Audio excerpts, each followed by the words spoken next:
Yo, what's up, everybody? This is another episode of First Class Podcast. I am your host, your captain, the beer wonder himself, E. Carter. What's happening?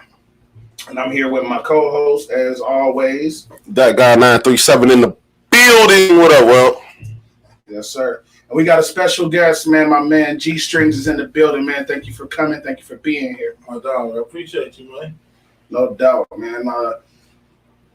Me and G, I call him Grant. So as the show go on, you know what I'm saying. I'm probably just gonna say Grant. It's just to be all the way real. It's cool. But me and bro go way back from the basketball. You know what I'm saying. That's where we met. That's where the friendship came at, and you meet a lot of cool people. Just people that you might not know later on that you still gonna be cool with. You know what I'm saying. Right. So that's when you got a good bond and have a good chemistry with people. A lot of battles on that on the old Fairview court. Not that green crap that they got out there now. We're talking about the old tennis court that was like 2 miles long. 2 miles long back when we had the paint spray painted, go big or don't come in here at all. Right.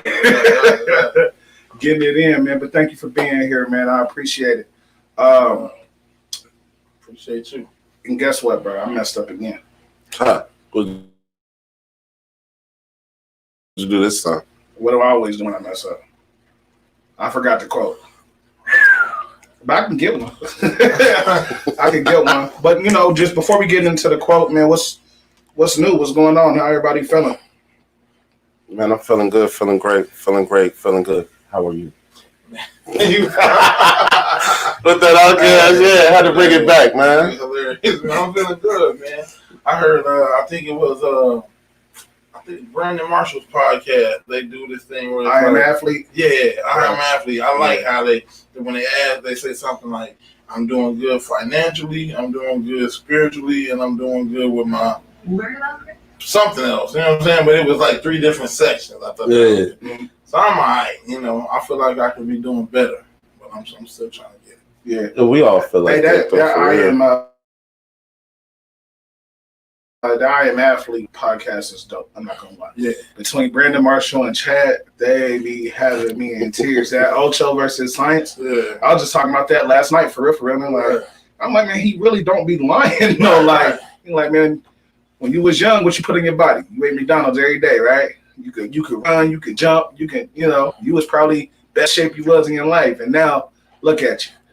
You know what I'm saying? You eat this processed, meatless, this meatless stuff. You one Big Mac away from ending it all, though, bro. And the thing was is that they used to always, commentators and analysts used to always ask Chad about his diet and play.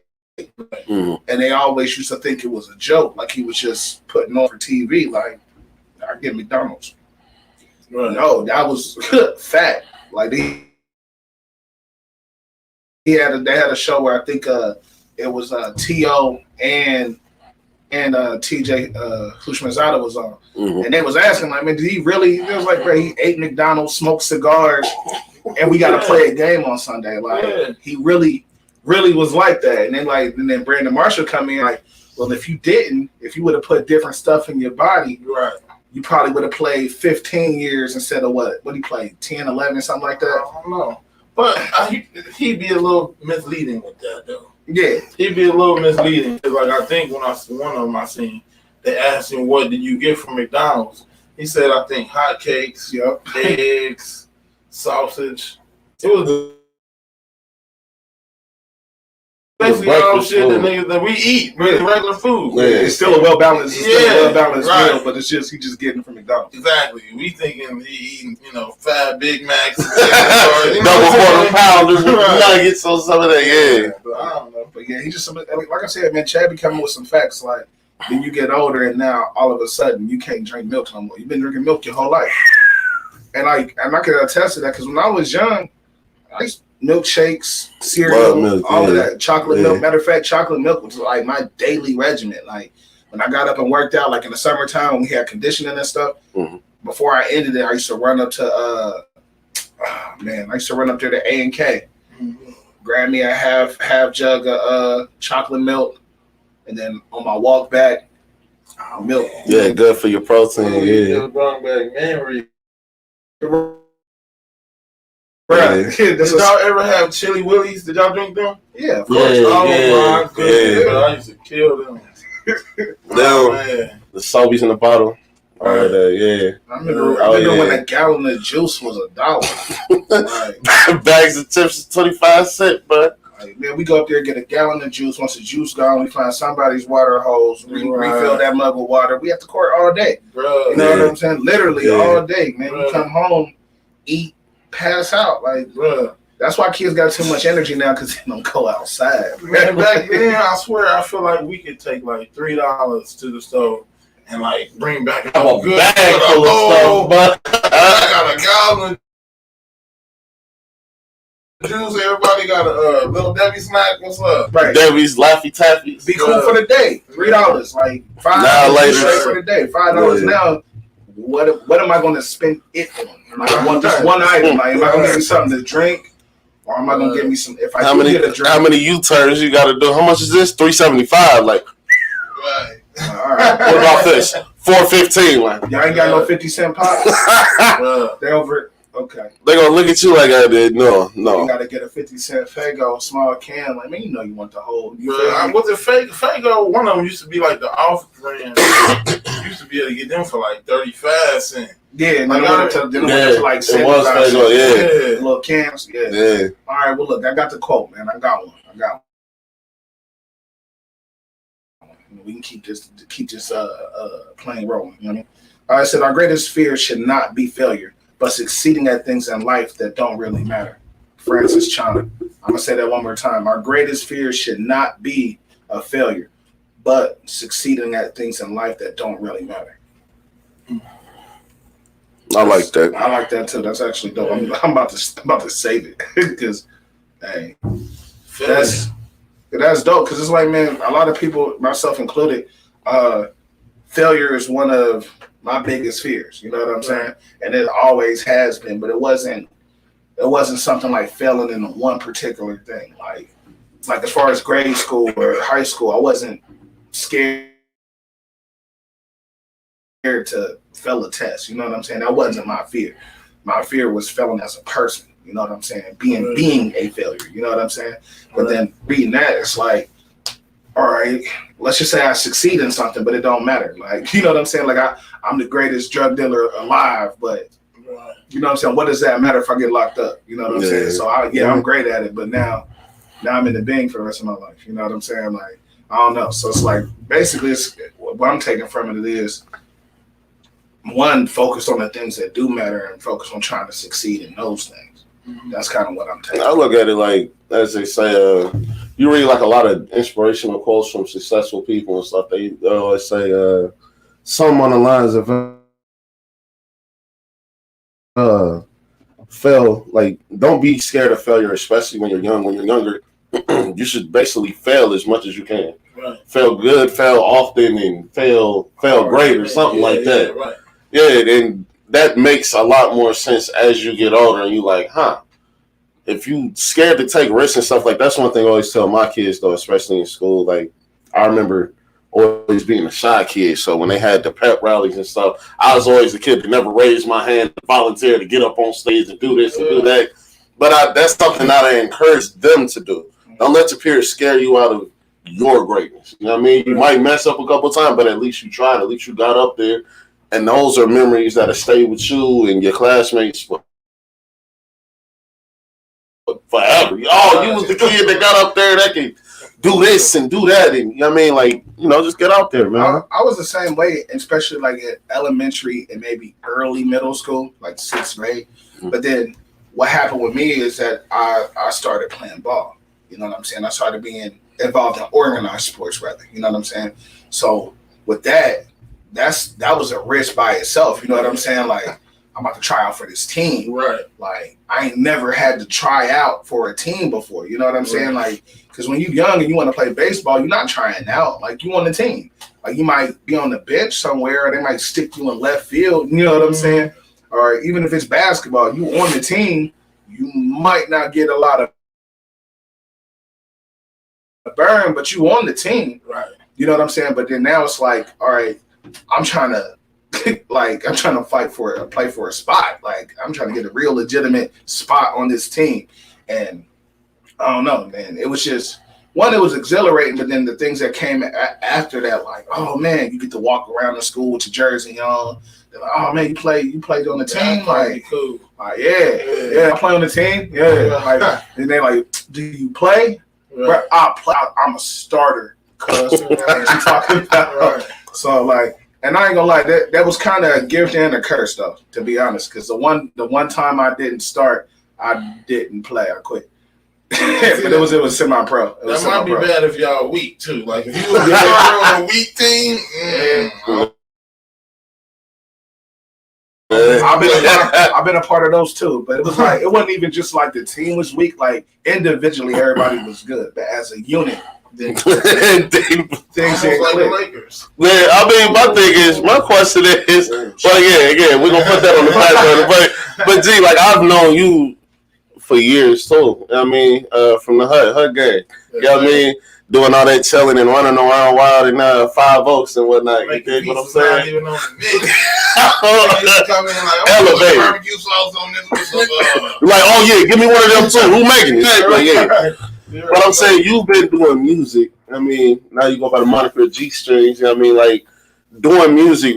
How would you say not being scared of failure has affected you? Because I know you play a lot of instruments.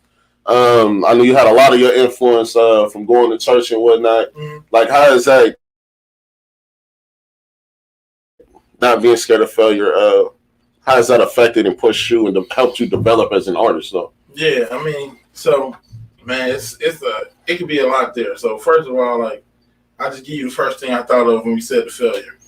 One of the things that my first single was entitled "Get to Know You." For those of y'all who I was about to say that. One, I listened to it before, but then I'm like, man, he coming through. Let me catch back up. You know what I'm saying? See if you got anything else new out. When I said like I hit play, and then I was like, straightening up, making sure everything was getting together, and I walked away, and I'm like, okay, then, like, bro, it gave me a Kim vibe. It gave me a Kim type vibe, but I'll get into that after this question. Yeah, my dog. Yeah, I mean. I appreciate that too, because that's honestly what I was going for. Like I was having a conversation with my homeboy, and we were just saying how, like, just basically the thought of where music was today. Mm-hmm. Like how a lot of people talk about the rappers ain't really saying shit, and you got like maybe Kendrick Lamar and a few other people, J. Cole, that's actually saying something. So my whole perspective on that was I felt like R&B was kind of dying. And, I like Luther. I like Kim, and I like. Right, real quick. Big Luther or Little Luther? Come on. Big Luther. Your curl ain't quite right. Nah, but I love that. I love that space in music, right? I think it's a spot where, like I say, for example, you in a relationship. How long you married, right? No. Relationship. That's relationship. Yeah. Either one is bad. Yeah. So my point is, hold on, man. My nigga turned white. So like everybody, I'm gonna have my mom blowing my phone. Like, you did what? I'm like, no. Not yet, man. Not yet. For sure. But we all. Long story short, bro, we doing stuff like hitting it and leaving. And everybody ain't really, like, our generation ain't really on the. So anyway, we're gonna get into that later too. That was what I was coming for. Yeah. So I wrote it, and I'm saying I was showing my homeboy, he hit me with the, you soft, you just put some rap in it, blah blah blah. I just put it out. Like, he kind of made me scared, kind of nervous, what people gonna think. Oh, they gonna think I'm a bitch, I'm crying. I want to be like Babyface. They say, right. Well, speaking of Babyface, man, I just heard a song and this is a song like we done all sung it a couple different times over the years, man. And bro, when I'm listening to it in the car, I'm like, this was the original scent. I'm like, he bugging, bro. He said, bro, He said, "I'm gonna cook for you. I'm ready." Soon as I get home. Oh, look, so it's a banger. From work. Listen, it's a banger, right? Now listen to what he's saying, bro. Oh yeah, I listen to every single one. Yeah. So you talking about Catering to his woman for real. no He tripping. catering? That's not the problem. Yeah, he tripping. The problem is he's saying he doing this as soon as He get home from work. like he ain't kicking his shoes off. He ain't washing his ass. He ain't getting nothing to eat. Like, He ain't about to chill. I'm about to come get off from work. Come in. I'm gonna cook for you. Run your bath water. your bath water. I smell like outdoors. He said change the clothes. Yeah. I'm like, damn. Get their clothes ready for the next day. Like, don't get me wrong. I'm married, doing stuff for you. I just cooked yesterday. You know what I'm saying? I cook a couple times during the week. You know what I'm saying? I think I got to cook tomorrow. I think tomorrow my day because, you know, we already played. We ain't going to get into that. But I'm listening. She in the car. I'm like, this nigga tripping, babe. Right. She like, why? I don't think he's tripping. I'm like, okay. I'm like, but when Destiny's Child came out with Cater to You, you thought they was tripping. You was like, man, them hoes is tripping. I'm like, all right, same thing. Right. Yeah, cater to me, I cater to you. How about that? You know what I'm saying? But we go, oh man, we pulling up some stuff that we're gonna talk about later, and it's hilarious. Listen, it's a little different though. Because Destiny's Child, they were just talking about catering. Dude, baby place. I'm sorry, I don't mean to. This nigga just got off of work. He come home and got a cookie clean. What to me? What did that? What was you doing all day? You didn't cook nothing. Oh no, you ain't even wash your hands. I did 12 today. I did regular time. I did 12. I'm gonna need some ramen noodles or something. You ain't even fix my life, man. R.I.P. to my pops, man. But it's a story, man. My pops used to have a scar over his heart. And I asked him, he used to lie to me when I was a kid. But then I got a little older. I'm like, man, I don't believe the stories that you told me. Like, what happened? He's like, all right. Well, it's an unfortunate situation because he got into it with his lady at that time. Wasn't my mom, but she probably would have did the same thing. But he came home from work. Mm-hmm. Wasn't no food ready. Not ready. Like he said he flipped. Like, bro, going ham. You know what I'm saying? Like, you know what? I done blew up. I'm gonna leave. So while he on his way out the door, she done grabbed the biggest knife in the kitchen. Came at him. And, you know, Pop's like, look, man, he done put his hands up like this. Right over his heart. I'm like, I almost wasn't born. Oh, man. Like, what? Bro, like, when I say a scar, bro, I'm talking about, bro, like one of these over his joint. Like, thick. I'm like, damn. She tried to take you out. Michael Myers. I'm like, what? And when I got older, of course, I'm like, Pops, what you do for real? Like, did you smack her or something? He's like, man, I ain't even going. I'm like, you hit her. You dirty dog. I'm dirty dog, like, man. But like, if you know my pops, man, my pops was a good guy. So especially if he do something wrong, it's like, you know what I'm saying? Whatever. At this point, whatever you do to me is deserved. You know what I'm saying? So my hands is up. You know what I'm saying? I'm not gonna push it no further. And I'm like, I feel you, but she got a blade. Like, now, if you come in with the hands, all right, cool, I'll take those. Yeah. You got a blade? Like, no. Shirt, I got to get on some Jet Li or something. I'm swiping that knife out the hand. And if you got a tight grip and I got to pop your wrist, whatever, so be it. Add it to the charge. So let me ask y'all this. If somebody did that to y'all, like, is there ever an okay time to hit a woman? Yes. Bro, if you coming at me with a knife, bro, you gotta get dealt with, bro. Yes. You gotta get dealt with, man. Yes. And then even when it comes to throwing hands, like, for one, keep your hands to yourself. I might not hit you back on that first initial hit. On that second connection, I still might not. On that third or fourth one, bitch, you're pushing it. I'm gonna go ahead and lay it out there, bitch, you're pushing it. All right, you gonna get body slammed. I'm gonna try to put you through the wall. I'm gonna put you through the floor, like, bro. Don't push your luck, man. Yeah. Don't push it, bro.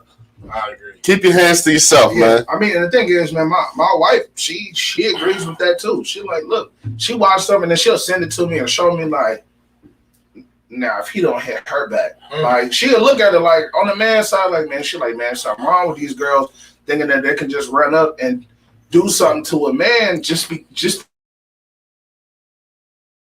because they feel like it. You feel me? And that's really not the case because they tell you when you growing up, never put your hands on a woman. You're a man. You're supposed to be able to. You're quote unquote superior. You know what I mean? Quote unquote. But even when I was a child, I was raised like that as a child. It was two twins jumping me at the playground, 2 girls. My mom in the doorway, like, baby, whoop, dang. I'm thinking it's a setup. I'm just taking it. Like, I ain't crying or nothing. I'm like, no, because as soon as I spot one of these girls, you going to beat my ass. And I'm in the house for the rest of the day. I'm still outside. They're going to get tired. Like, all right, cool. But I always get revenge because I was a little sneaky person. So, like, if somebody just kind of got pushed off the top of the jungle gym, I don't know. Like, what happened? I don't know. Somebody had to go. Right. But piggybacking off of what James was saying, man, as far as, like, just not being scared of certain failures and stuff like that with doing music, like, you started talking about how the process went on when you was about to make that song. So, or when you were about to put the song out. So you put the song out, and what type of did you get the feedback that you was looking for once you put it out? Yeah, for the most part. But you know, I think especially when it comes to music, you just always, I guess, hope unrealistically. You know what I mean? I think people do that just with being. Anything you do for real. Anything, like, especially if it's like not even quite entrepreneur, but like self-doer. You know what I'm saying? Like if you music or if you like draw or whatever, it's like I think it go 2 ways. Either you can have a lot of self-doubt or you can have over expectations. Right. You know what I'm saying? It's like, all right, man, I'm about to put this out. I'm about to get 1,000 views, bro. Like we about to run it up, bro. We done made it. And then you get 20, and it's like, damn. And then, or you going like, man, I know people ain't gonna feel this, bro. I'm gonna put it out anyway. And then you hit 500 views, and you're like, oh man, like, you know what I'm saying? So I don't know, man. We talk about balance a lot on the show. I think it's a balance between the two. I think self-doubt is a normal and natural feeling, especially when you're doing something for yourself or you putting yourself out there. I know me. I have doubted myself in almost every major aspect that I've ever done. But whether before a job interview, before a football game, before a basketball game, no lie, even before I do a show. Like it still shows to this day that I do when I have certain guests on or certain people on, or I'm trying to do something different. I might be over here sweating, like, man, I don't really know how this is gonna go. And I keep asking, like, everybody ready? Like, yeah. All right, let me. Y'all show y'all ready? All right, cool. Let me do this real quick. All right, cool. And I'm triple checking because I'm nervous. You know what I'm saying? Even though we've been doing this for 3 years now, going on 4 before this shit. You know what I'm saying? So congratulations, bro. Appreciate that, bro. But I think self-doubt is a natural feeling, and I think having over expectations is a natural feeling too. You know, see, I learned how to channel that. And so, and then one thing I also learned from my experiences doing that is that it's like when you put your focus on a doubt, you kind of wasting energy for real. So it's like I just thought, you know what? Instead of doubting and be wondering or worrying and all this stuff, how about I just do my best to write quality music? Yeah. And if I do whatever it is that I'm trying to do, if I do it to the best quality that I possibly can and just put it out sort of without expectation, I think that allows you to be surprised rather than let down. Like if you got a big expectation for something and it don't work, you setting yourself almost to be let down. But if you don't really expect a lot and you just kind of, it'd be cool if it happened and then boom, it happened. Now you got a surprise. It's a good thing. So it's like just kind of changing the way I looked at it, sort of switched everything in my head. Does that make sense? Yeah. It makes perfect sense because even when starting the podcast, like I didn't know where it was gonna go. Like, to be honest, half of the first year, I wasn't even using that equipment right. Put it like that. Like, for half the year, we was using a computer mic.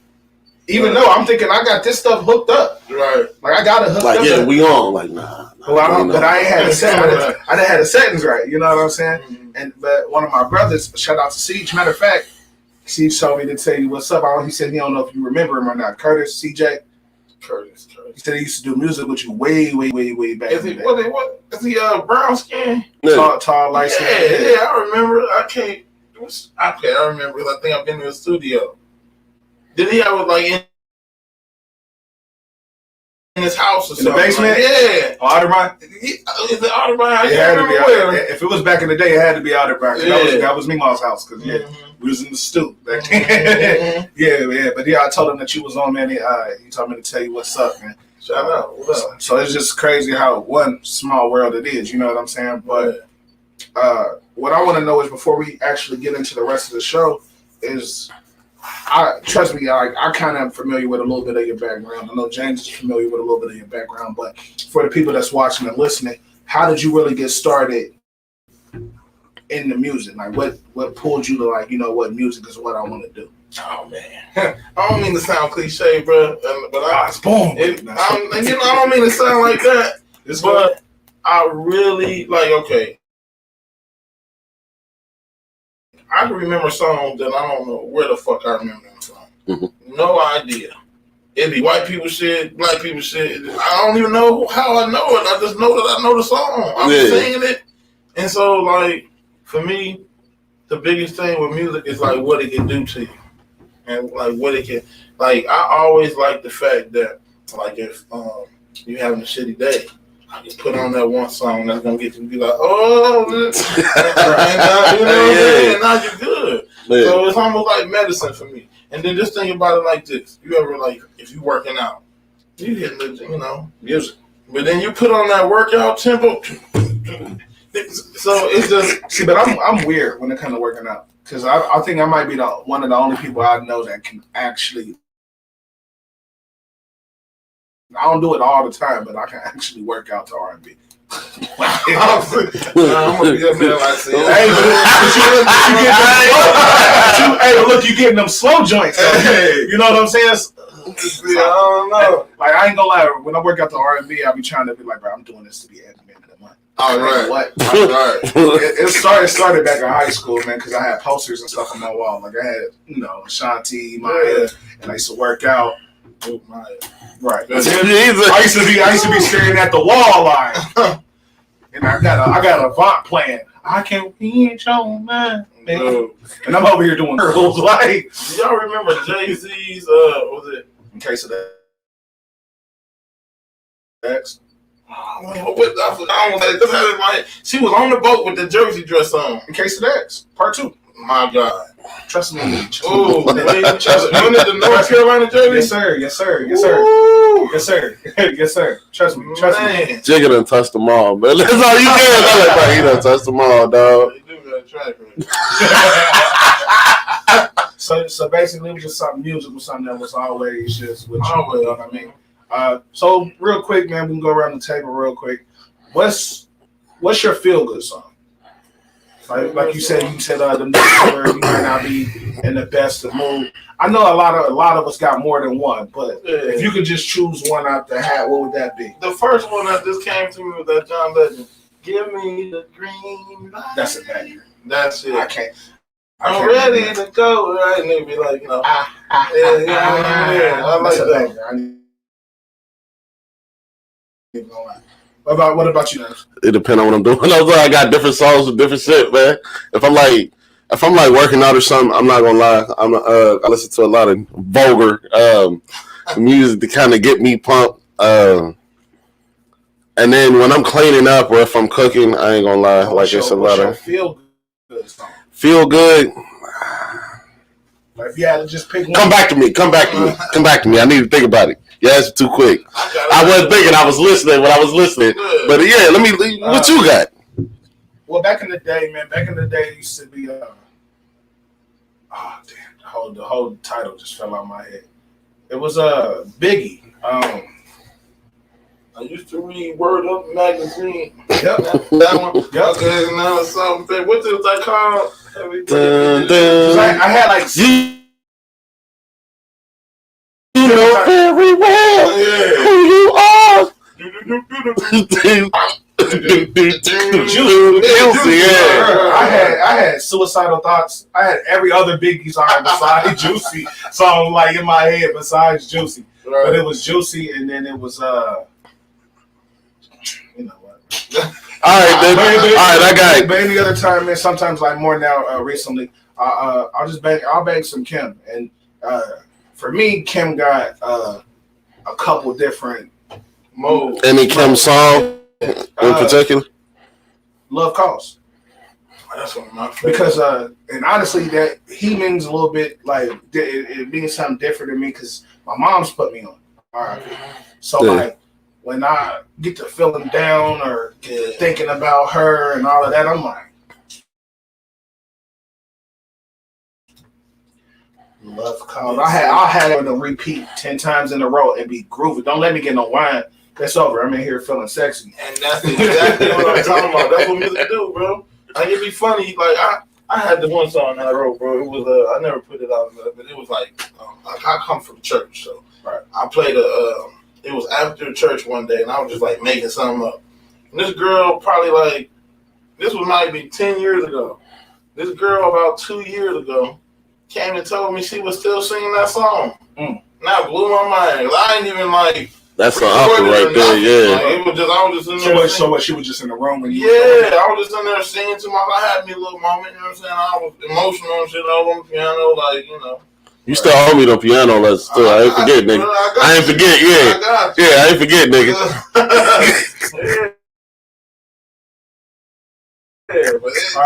But what about you then? All right, I got Newness by Music Soul Chuck.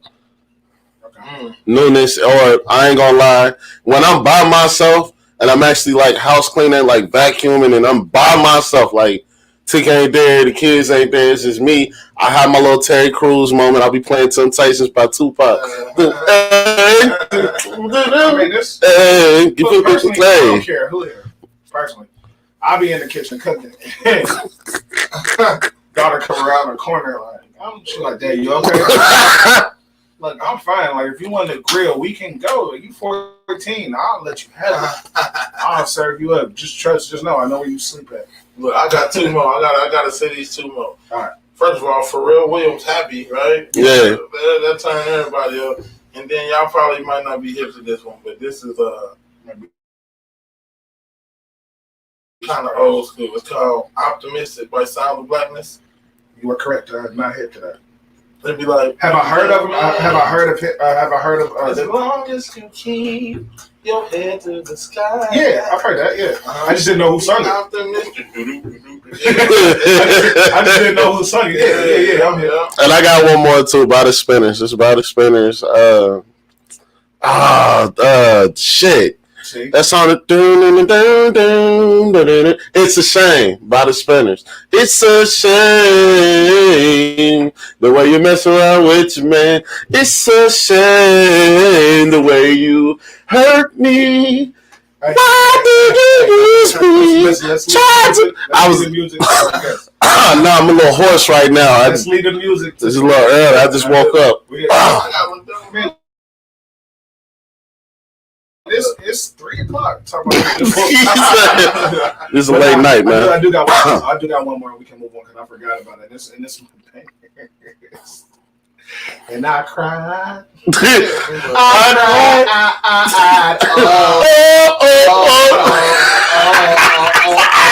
Hold on. I thought this was going to be happy. But it's like,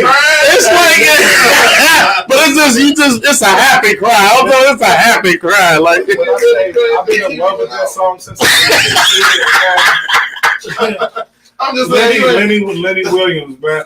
And it was funny. I liked the song because I liked it originally, and then the older I got and listening to it,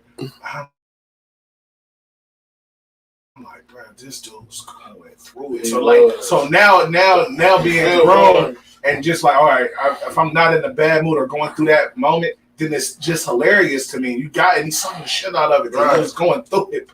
Like you could just see that man sitting in the dark in the chair with a cigarette with nothing on. Right. TV went off. The TV went off. He watched TV until the TV. Bro, I don't know how he played his records until he didn't show want to hear him. Yeah, they said that actually. I asked my parents, and they was like, "Yeah, the TV did cut off." I remember that nigga be like 12 o'clock. You be like, shit. I guess I'll go to sleep now until 7 o'clock. Y'all know that thing? It'd be like it's like a transition now. Like people, it would be like. It's like 4 corners and the screen be like black and white, and it'll go from 7. 6 little center thing. Yep. Bro, it used to do that for real, and then it do that. It's American flag. So rap, folks. Yeah, next thing you know, you gotta wake up early, catch cartoons. Like it's over. Once TV go off, it's like I guess I might as well go to sleep. And then they start filling them with infomercials, and it's like. Guess I'll just go to sleep. But, moving on, man. You being a musician, man, I know it's been in the news, especially a lot lately this last week. We do got a couple comments. Shatika chimed in when I heard Betty White's Tonight is the Night. Okay. Or that's a good one. Or Not Tonight by Lil' Kim. Yeah. Tonight is the night. Yeah. I'll make you. But by you being a musician, it's been in the news lately, man, especially this last week. And I just want to get everybody's different thoughts and views on this Astroworld massacre. It's supposed to be a festival, but it was actually, I figured this is disaster. It's titled as a disaster, as a massacre. Really? Yeah. Huh. It's 9 deaths. I think a total of several hundred injuries at the time. He got 22 lawsuits. I think I'm trying to get it right because one, I heard it was a 14-year-old. Then I heard it was a 10-year-old. It was like a 9-year-old. It was a couple. For one, I'm gonna go ahead and speak my piece. For one, I look at it like this, and I've said this. All right, you have people. So if I'm not mistaken, ain't this the first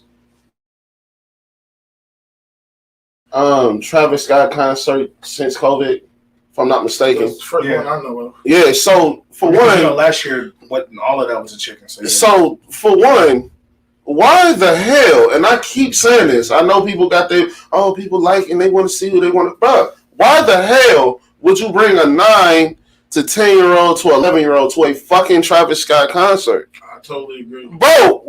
It's a he got mosh pits and all that, bro. You know how many lawsuits and stuff he had in the past. Do those parents know that? I agree with you, but I'm just gotta think like all right, just can't. It's Travis Scott. You know Travis Scott. We black. We know Travis Scott. All right, but I'm talking about it might be older parents that I'm not. They're like, all right, I don't know. Like this is the guy that you want to go see. You know what? You've been doing good in school. I told you if you did this. As a parent, you're supposed to do your research. So you know everything that your kids. If you tell me that you want to go to such and such concert, I'm gonna get on YouTube and look up such and such. Yes, sir. What do you? And he agreed. No, I didn't got you. But I'm just saying. But I'm like, bro. That's for one.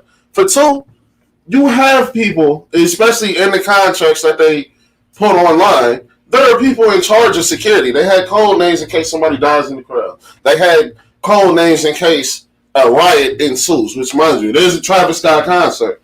There are people in charge of doing this. Right. You are there to perform. Stopping performances like a lot of people are doing now, there are certain clauses, certain contracts, and then if he said that he didn't know the magnitude of what was going on, besides the show got stopped. All right, well the show got stopped. All right, how could he know? That's he know. I'm just saying, if you on stage and you performing, you first of all you concentrating on your words. You trying to make sure the dancers and all the shit is in the right, whatever. But I don't think you know what's happening way over the row 89. See, the thing is, it wasn't row 89. a lot of the stuff, like you know, I did my research on it because I knew about the incident, but I'm like, if we gonna talk about it, let me do a little bit deeper. You know what I'm saying? So I went a little bit deeper. A lot of the stuff, some of the stuff was happening up front. You know, I'm saying people was passing out. Now the thing is, for a concert or a festival of that type of magnitude, somebody passing out is not unusual. Yes, sir. Now people are talking about like, oh my God, why is Travis Scott Festival doing this? But all of these people, besides people in our generation, don't know about Woodstock '99. Now I encourage everybody that's listening that if you thinking that this is crazy, look up Woodstock '99. Yeah. It was so bad at Woodstock '99. People didn't know if they was rolling around in mud or feces or both. You know what I'm saying? Plumbing issues, people outside, people passing out. I can't remember. I don't remember what the death toll was or if anybody died, but I want to say a couple people did die at Woodstock '99. Like it's a concert, and I get it, but it was and I get somebody has to pay the ultimate price for it. You know what I'm saying? Yeah. But it was a crowd surge because it was I seen a video.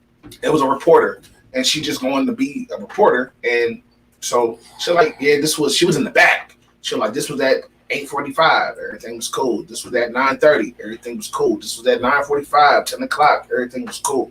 Soon as it's his tour, it's his festival. You know what I'm saying? Soon as he hit the stage, everybody go crazy. Lost their mind. Right. They started pushing forward, and the people that's up front and up against the barricade people started getting smashed. Like, and it was like, and I listened to a couple of the comments of the people that was there. And it was like, you can just feel it. It was like certain people, you could just see the look in their eyes, and the people next to you, like, this is it, brother. I'm about to die at a Travis Scott festival. Like, I'm about to die at Astroworld. Like, it was a lot of people just like, you could see the terror in their face. And this one guy was just saying, like, he looked like he was around our age, 30 plus, you know what I'm saying? He's like, man, I done been to a couple concerts. Like, if you come out here and, you ain't really got no water with you, you ain't hydrated, it's hot, you're jumping around, it's close. Yeah, passing out, that's something that happens. And then there was also even a moment because people said that he didn't, like you said, that people said that he wasn't paying attention. Like, he didn't know what was going on. It was a moment. They're not really showing that clip a lot, but I did see it. I only seen it once. After that, I ain't seen it. I've seen it again. But it was a moment that he was like, hold on. Like, hey, get this person. Yeah, I seen that. Yeah, you see what I'm saying? Yeah. Like, I'm not about to stop. Right. But hey, security. Get, you know what I'm saying? Check them out. Make sure they cool. But I'm also saying this though too, because fans and people like, what do you see a lot of before now? You see a lot of fans running up on stage, and so just like it was a clip of them telling whoever was shooting it, like, stop the show. People are dying. These are fans, bro. I'm paid to do this. They got security and all this and that to do that. Right. So basically, what I'm saying ultimately is, okay, when it even comes to the damage control, he was one of the first people to come out that same night and be like, or the day after rather, and be like, I felt real sorry for the families and XYZ. Hold on. I got a comment. I pulled it up. Oh, okay. But it said there was over 50,000 people. How can security keep up? Well, for one, hold on. Good point. For one, if you listen to the police officer that found, I guess he was the chief maybe, and he found one of the people that got pricked, somebody that got pricked with something, they had to use Narcan to bring him back. Yeah. He said there was so much security and officers there. Listen, bro. I'm going to just tell you like this. Security ain't going to do shit to a mobbing crowd. Like, when they... For real. Now, it's different that the security can shoot you or tear gas you and all that stuff. Then the crowd will move back. But y'all calm down. Niggas ain't gonna calm down. That's point one. Point two is, to me, this is similar to the conversation that I think it was Dave Chappelle was having when he said something about being a faggot. Mm-hmm. And, my whole thing to that is like, and with any other situation, if you don't like me, don't come to my concert. Yeah. Like what you saying, if you buy my ticket, you're supposed to have done your research or whatever and knowledge to know that you want this ticket. Yeah, Travis Scott didn't do nothing. Why would I buy tickets to a Puerto Rican concert and then be seeing dudes taking their shirt off and be disgusted? I mean, what? They didn't want to stop the show for what he was doing. They wanted him to stop the show to so some of this that's going on in the crowd can get subsided. The thing was, and we also got this comment as well from Ticket that I'm gonna pull up right now, is that he stopped the show, quote unquote, but he kept singing. So the show really never stopped because he kept going. Like he killed the music down for a second, hey, help such and such out, and then he kept going. Like matter of fact, I think it was like when I looked it up the other day, I think they said he went on for another 37 minutes. 37 minutes. And I'm good with that. So but it's like, and then also, but then my thing is, man, you suing this man because it's somebody that has to pay, right? Somebody got to pay, right? So why not? We're gonna sue the guy who's. But hold on. But here's my thing. Even as far as that, because they keep trashing this man for one. I know that's what I'm about to say. If you let me finish, bro. I was still in my point. Go ahead. What you got to say? Go ahead. What I'm trying to say is could it got to be somebody to blame? You got to point your fingers. All the fingers should be blamed at the crowd. It was a crowd surge. They even said it was moments that you couldn't tell whether you was walking on on the ground or walking over bodies. You know what I'm saying? He get on, crowd start pushing. They got a security or ambulance, security van, whatever it was. They had an emergency van. I just say emergency. Van, truck, cart, whatever, trying to make its way through the crowd. So what the crowd should do is what? Disperse and let this vehicle get to the front of the thing. Instead of them doing that, right. Also, he's still playing music. So now it's like even the fans, they don't know what's going on up there. They so turned up. They jumping on the cart, hanging on the cart, jumping. Like they ain't got no damn sense. People dying up here. Do somebody have to pay? Yeah, somebody always got to pay. Somebody. I don't know if I agree with that. We don't think there's never anything accountability.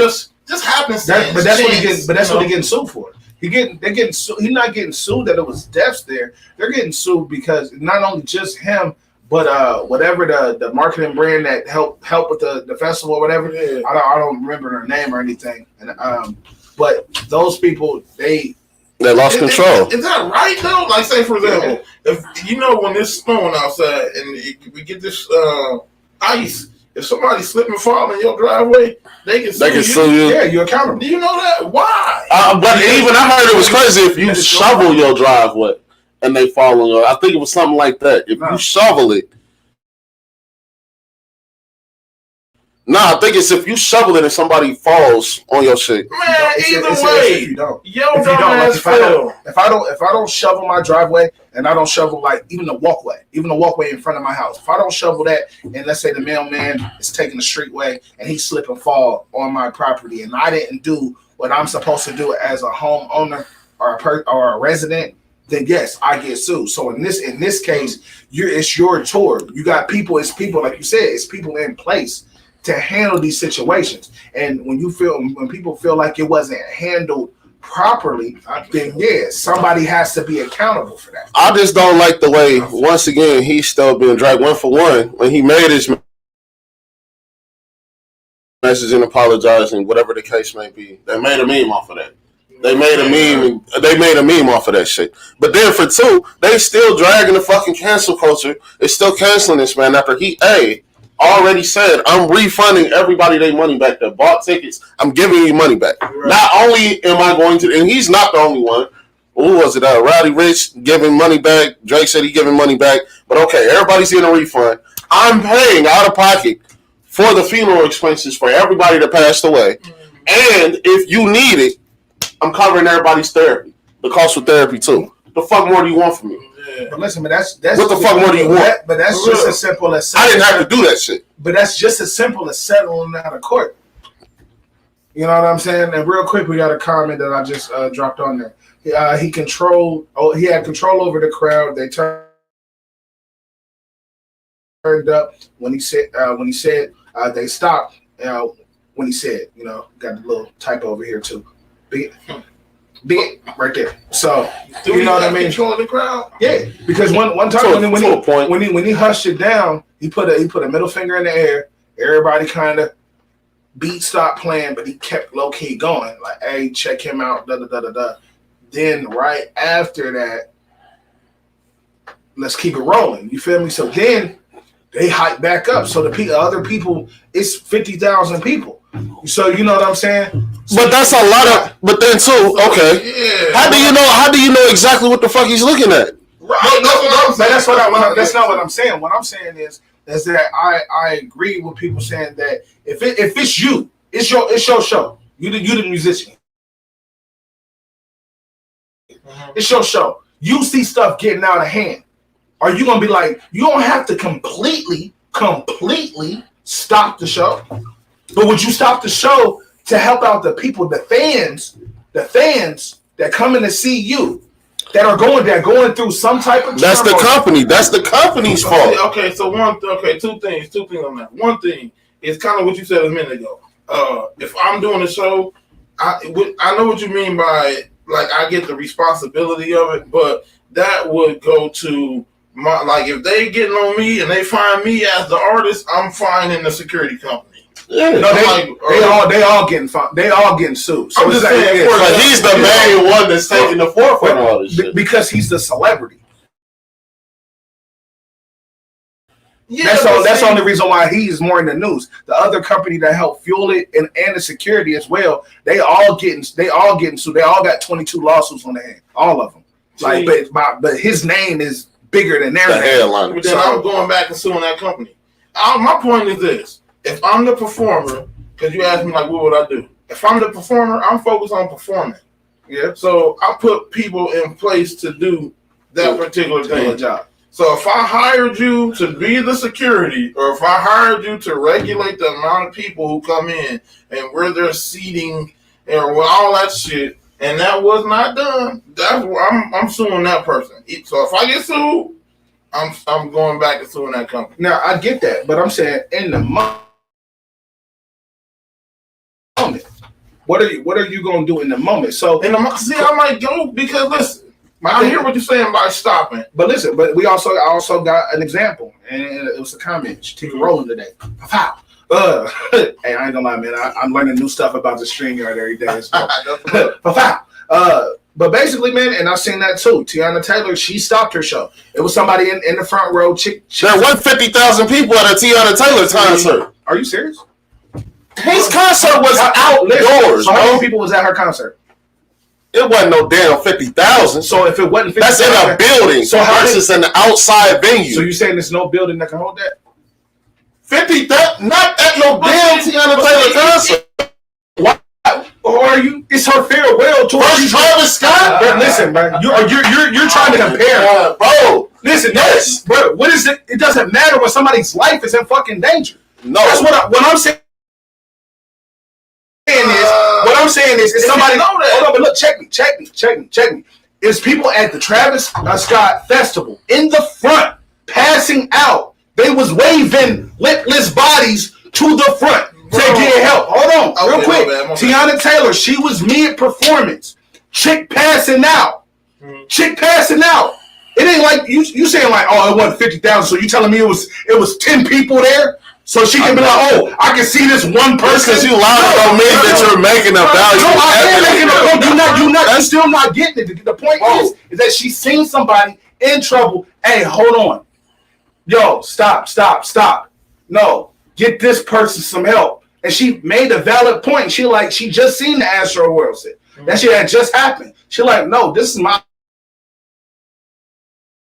farewell tour. Like, I'm about to retire. Like, look. Matter of fact, bring her home, sit her down right there.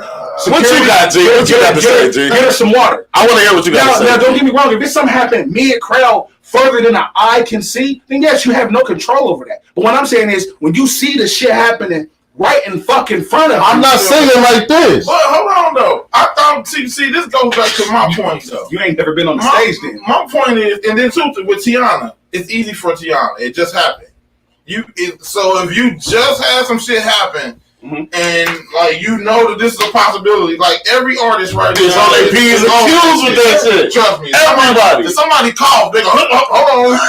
Cat Williams did that shit too. Cat Williams and everybody. Two, you just said Travis Scott slowed the music down and said, y'all check him out. My point is, hey, y'all check him out. That's their job. I'm not the motherfucking medic.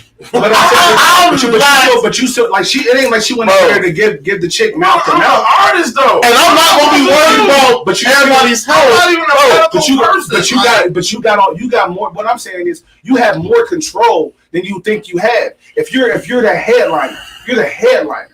All these people came to see you, correct? But what about that kid that came to see me and this is his only ticket and he ain't trying to stop the concert because some fucking weird ass person passed out in front of him? But I'm saying, I'm trying to say, why gotta be weird? I'm just saying, like, why does he come out right? That's gonna be your perspective. Your publicist gonna have a word with that. I'm not trying to call him weird. What I'm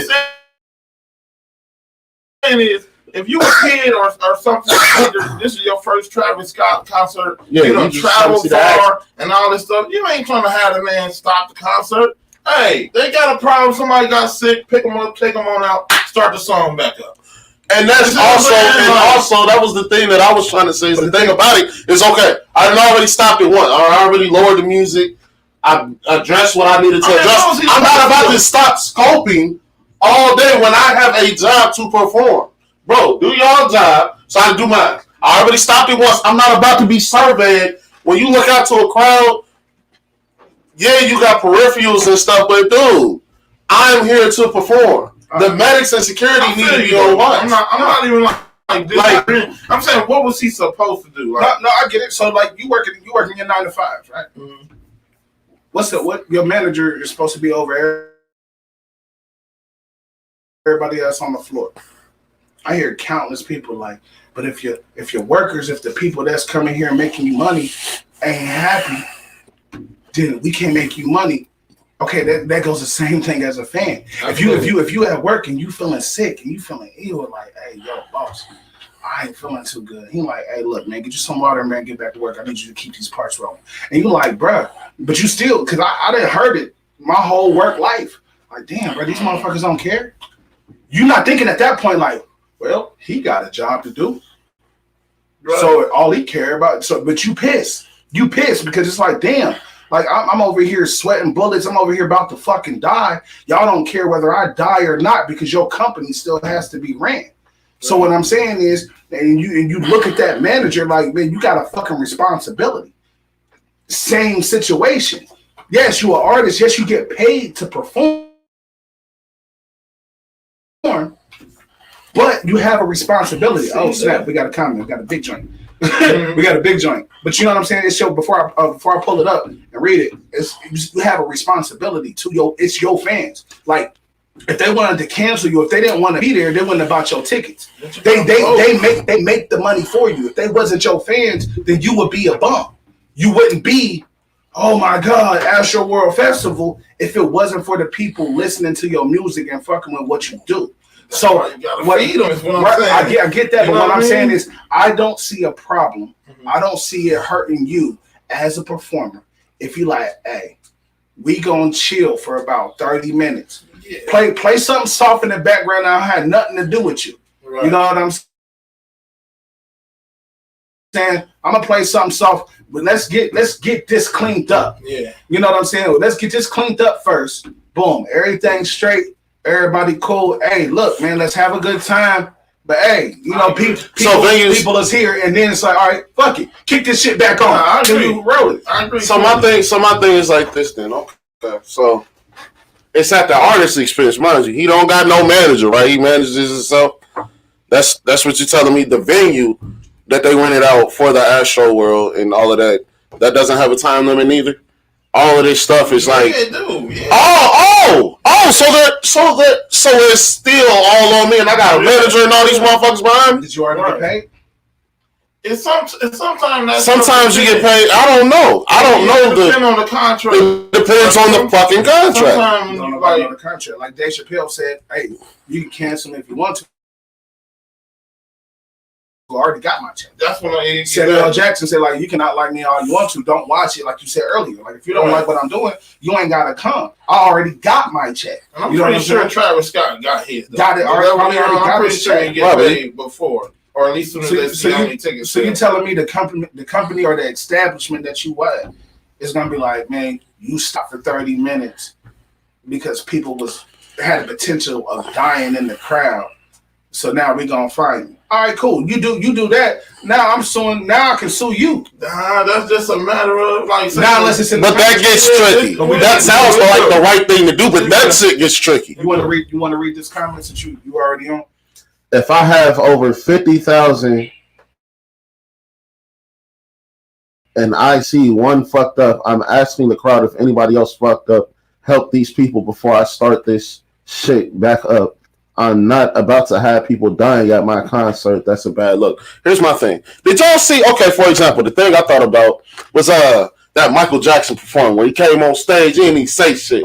Motherfuckers, just falling the fuck out left and right. And all he didn't even do shit. He didn't start shit. Who died? Hold on. I don't know. You don't know. Nobody talked about it. Because nobody died. How do you know? Because nobody died. Like if somebody died at a Michael Jackson concert, you would definitely know. It's gonna make the news. That's true. My thing is to put all this responsibility on Travis Scott. I think is bullshit. I do too. Period. He's the main one getting dragged. Drake and all them that was there, they're not getting dragged. That's probably only because he was the one that was performing at the time. And it was Astroworld. Okay. That is his event. He threw the event. Now that's something to consider right there. Astroworld probably should be more responsible. That's what I'm saying. That's what I was saying before. Like, do I think that Travis Scott should take all the blow? No, but he's not taking all the blow. But his name is his absolutely. So like case in point, if we do let's say we do a first class festival and shit get out of pop hand. Off. Yeah. That's on us.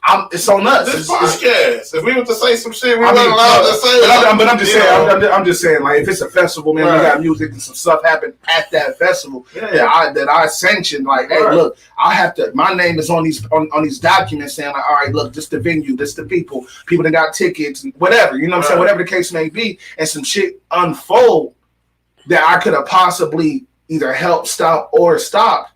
Then somebody has to take a fall for that. Do I agree? Do I feel like Travis Scott should take all the blame? No, but he's not taking all the blame. It's just the fact that he has the biggest name on the ticket. Everybody else's name underneath. True. The crowd didn't do all of that when they was on there because that's not where they came for. Right. They came to see Travis Scott. Right. So as soon as he hit the stage, that's when the intensity amped up, and that's when, as soon as it happened, boom, they started pushing. You got 5'3" women, you got 5'2" women. And the thing is, we can easily say different scenarios right now outside looking in, but let's just say it's your girl. She's like, oh man, I'm going to this Travis Scott concert. You know Travis Scott, she a grown woman. You like shit. Hey, look, you going with your girls, man. Have a good time, baby. Safe. And then you see this shit. I'm gonna hit her with the don't. If I know my girl 5'1", don't get in that mosh pit. Yeah, but it wasn't even a mosh pit. You know what you're walking into. That's what I'm saying. It wasn't a mosh pit. I get you on that because I'll say the same thing. Like when you see when it look like they form in a little pocket. Yeah, you know they get crowded. Get out the way. But it wasn't even a mosh pit. It was a forward. It was a forward surge, and people from the back couldn't see what's going on in the middle. Right. People in the middle can't see what's going on in the front. But this, my bad. Nah. Go ahead. So first of all, the whole cancel culture thing that's crazy. I think we should consider just kind of random happenstance. Like, how the fuck am I supposed to know that the crowd gonna get so hyped that they all gonna be unified and march forward and smash motherfuckers? Supposedly he told them to come forward. We got no.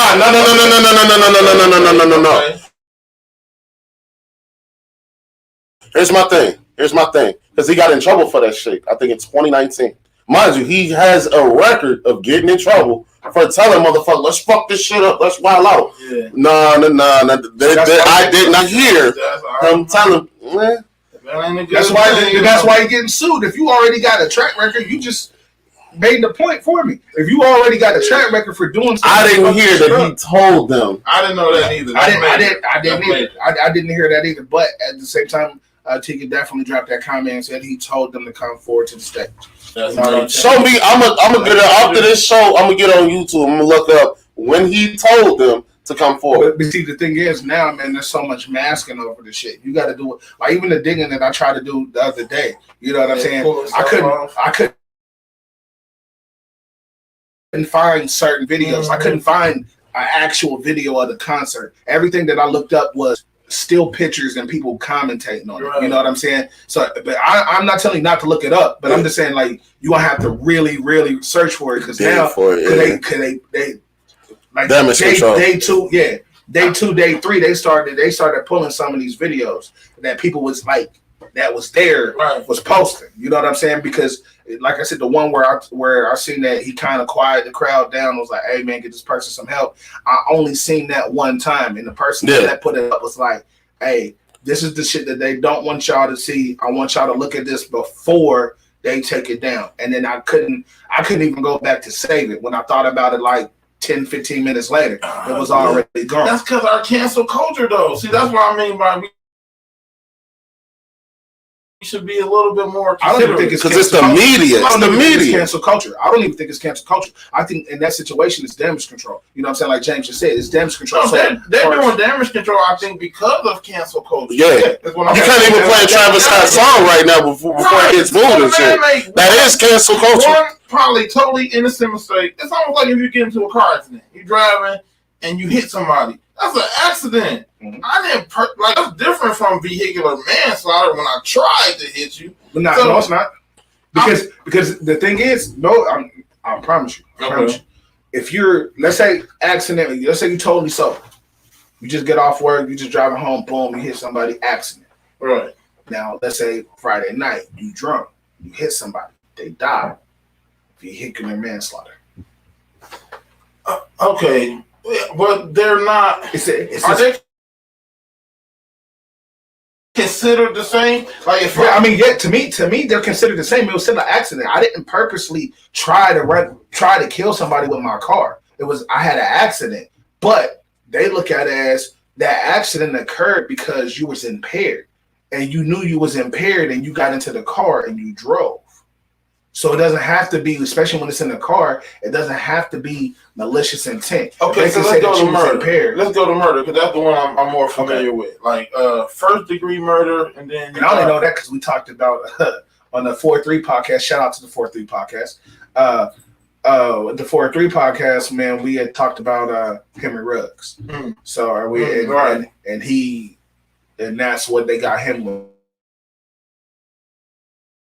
It wasn't like he got in the car. It was like, I'm gonna do, what do you do, 150, 125 right. to run into somebody. Nah, he was intoxicated. Which is okay. So the intoxicated now is a little different. Right. But my point is intent. So if I accidentally kill someone versus purposely planning out then killing someone, even though the end result is the same that someone died in both situations, no, I thought that you get a different punishment when it comes to murder. So to me, that's the same here. It's like I just feel like we're being so hard on Travis, almost as if he intentionally did or that happened on purpose. And I'm not trying. But the thing is, I'm not trying to be hard on him. I'm just giving different points of view. Mm-hmm. You know what I'm saying? Like, shit, it's a podcast. You know what I mean? Like, the thing is, man, is that do I feel like I said, I agree with y'all. Do I feel like he should take all the blame? No. Personally, I think more blame should be on the crowd itself. But when you have somebody that's exciting the crowd, I can also understand that too. You know what I mean? If you inciting a riot, do you blame the riot or do you blame the person that incited the riot? I feel you. Yeah, I got you. James had to leave and go backstage for a minute. Yeah, had to handle some business. Bring him right back. Pull him back. Interesting. I don't know that I ain't I hope he good. This how a lawyer talk, but yeah, I hope he good too. On the thing that you were just talking about as far as the vehicular, we got a couple comments on that. It says, for everybody that's on just listening on audio, it says, my friend got into an accident, someone died, and she is a good person and still had to go to prison because it was still vehicular manslaughter. Absolutely. And I agree. But what you just said was, if it's an accident, how can it still be vehicular manslaughter? If it's an accident, if you run like you said, if you just hit somebody, like boom, you get off work, whatever the case may be, and you accidentally boom hit somebody, they die. They still have the court system still has the right to convict you of vehicular manslaughter. I agree. So you think they should send Travis Scott to prison? No, that's not what we're talking about. You was backstage. You went away from. Yeah, I didn't left for 1 second. I done came back and they were talking about people going to prison. Basically, what he was saying is, none of this was on purpose. None of this was on purpose. It's a concert. I mean, y'all talking about vehicular. Well, that's real though. He was using that as. Oh, okay. Well, hold on though. It's funny you say that because that's real. What happened was people got killed as a result of going to his concert, his action. Do I think he should get jail time? No. Do I think he got to pay some shit? Yes. Is he already paying some shit? But that's his choice. All that's doing, like I said, that's just as good as trying to settle out of court. If you get a dispute, let's say you get in a dispute with your baby mama, and she like, hey man, if you give me 2 bands, we ain't gotta worry about court. No more. Yeah. You know what I'm saying? Then you like, shit, I paid you 2 bands. I'm gonna keep this hush hush. Or you know what I'm saying? It makes it look better by the time you do go to court. I feel like that's what that's doing. It could be a heartfelt, like, man, I feel sorry for these people. But all in all, it's a save face. It's a save face thing. Like, look, I fucked up. People died in my concert. I'm gonna pay for their funeral. I'm gonna pay for this. I'm gonna pay for this. All right, cool. That's fine. The judge might take a little light on you. Right. You know what I'm saying? They might lessen your shit and up the shit for everybody else because you coming out of pocket for stuff. But at the end of the day, you still gonna have to pay some old cheese. And then, lo and behold, the next time he has a festival, I bet a paycheck I don't got that it's gonna be different restrictions in place. Oh, for sure, it should be. But I'm saying the only thing I'm saying, and for if it's not, and the same thing happens again, and get jumped. This is going to sound ridiculous, but I feel like, and me even saying it in my head, this sounds like fucking silly. But humanity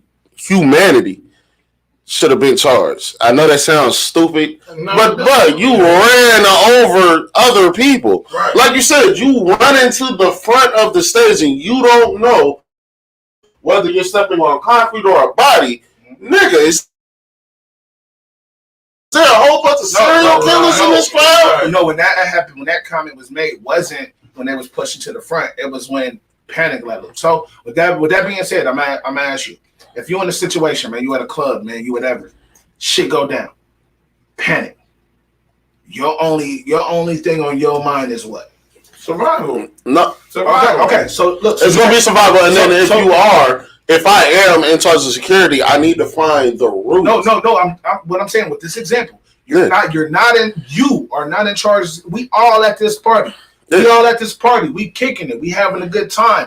All hell break loose. I'm gonna grab my girl and we yo. So what you mean? So that's what I'm saying. No, I'm not gonna run. Listen, bro. Listen, check me. So you out. You grabbing your girl. You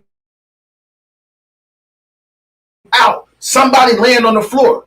Are you paying attention to that person on the floor? Or are you worried about you and your girl's well-being? I'm gonna pay attention to the person on the floor. Yeah, see, that's a personal thing. So I'm gonna ask you. That was his answer. My real answer to that would be if it's not too much. Like if I don't have to endanger myself to help somebody else, and that's the thing. I'm not going back to get nobody. No. But if we running and I see somebody, I'm gonna grab. Because my thing is, man, you got a crowd of people, right? Yeah. You got a crowd of people. You see somebody on the ground, you stop.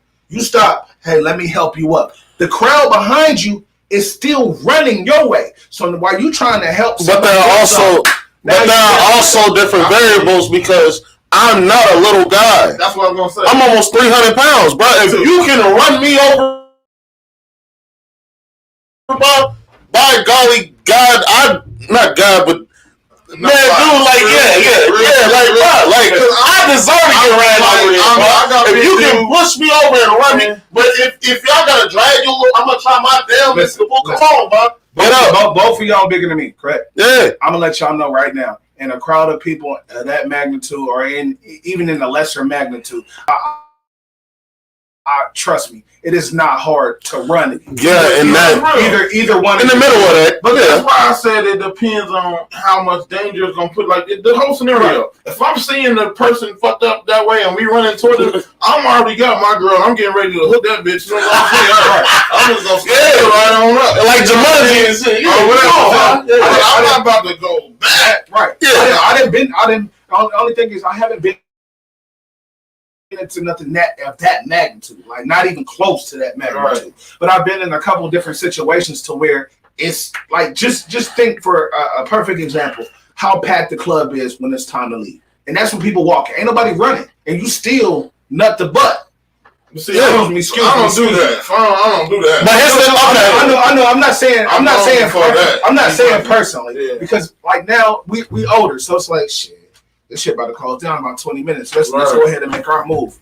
They call last call. All right, get your last drink. Once this is done, we out. You know what I'm saying? We all do personal stuff, just like because we either done seen it or we done been through it. Right. I'm just saying this for just purely examples. Right. You know what I'm saying? Let's say we in our 20s again. We not paying attention to that. Where our mindset ain't on. All right, the club about to close. Let's leave early. We in there. It's already you nut the butt leave. And that's just when people walking. Now you cause panic with that. It doesn't matter how straight you are. You can be like, hey, you can be the conscious person. But if you got 50 people around you that's not on that, then your one conscious moment is invalid because now, like you said, if you say you're not going back. It depends. Actually, I thought about the situation that my dad told me because unfortunately he was one of the people that was down when that shooting happened. At the Oregon. R.I.P. to all those people. And real quick before you go, I meant to start this conversation out with saying that I send my condolences. We send our first class condolences to all the families, to all the people that did lose their life at that festival. Our prayers go up to y'all, man. I mean, it's no especially, but a little boy that wasn't even really a teenager that lost his life, man. That's something that's detrimental. You know what I'm saying? So, but prayer for all the people that was injured and the people that lost their life. I meant to say that when we begin this. My fault, man. Go ahead. And so, and I kind of get more inspective of what you're saying because, my dad is a bigger guy too. And, he kind of fell over or whatever because he's a little older. He's in his 50s now. You know what I mean? And people walking over you and this, that, and the third, somebody shooting. Massive panic, Once again, it's still like, I still ultimately feel like the first concert I ever went to, I was with my sister Autumn. She took me to the Scream tour when the Scream tour happened. The very first one, Lil Bow Wow and B2K. And they still do that same. She wanted, the Millennium Tour. It's called the Millennium Tour now. Yeah, where it had Sammy. They got grown girls our age. TG4, and all them people. Selling tickets. Yeah, so it's at the Nutter Center. She won tickets. I went with. That was the only way she can go. You gotta take it. She my older sister, but she got snitch. Nah, not even a snitch. I'm the older brother. It's either me or Jermaine. She ain't taking Jermaine. She brought me. She brought me. As a parent, that's what I'm thinking. You got to take your little brother and sister with you because that's the snitch. Go. I mean, cool. I was riding. I was cool with it, but I ain't really want to go to that one. Right. But I'm like, cool. The minute we get there, the minute the lights shut off for the concert, she take off. When I say take off, she all the way at the front of the stage, like, bro. Tons of motherfuckers is getting up. I done got up. I done moved forward a little bit, but it's still so I know kind of what that's like. But it's still like, bro, use some fucking common sense. Use your what is it called, the 3 Ps or whatever the case. Bro, excuse me, bro, my fault, bro. Like getting towards what I was thinking about. So one thing we didn't talk about with this is integrity and like just common sense of people.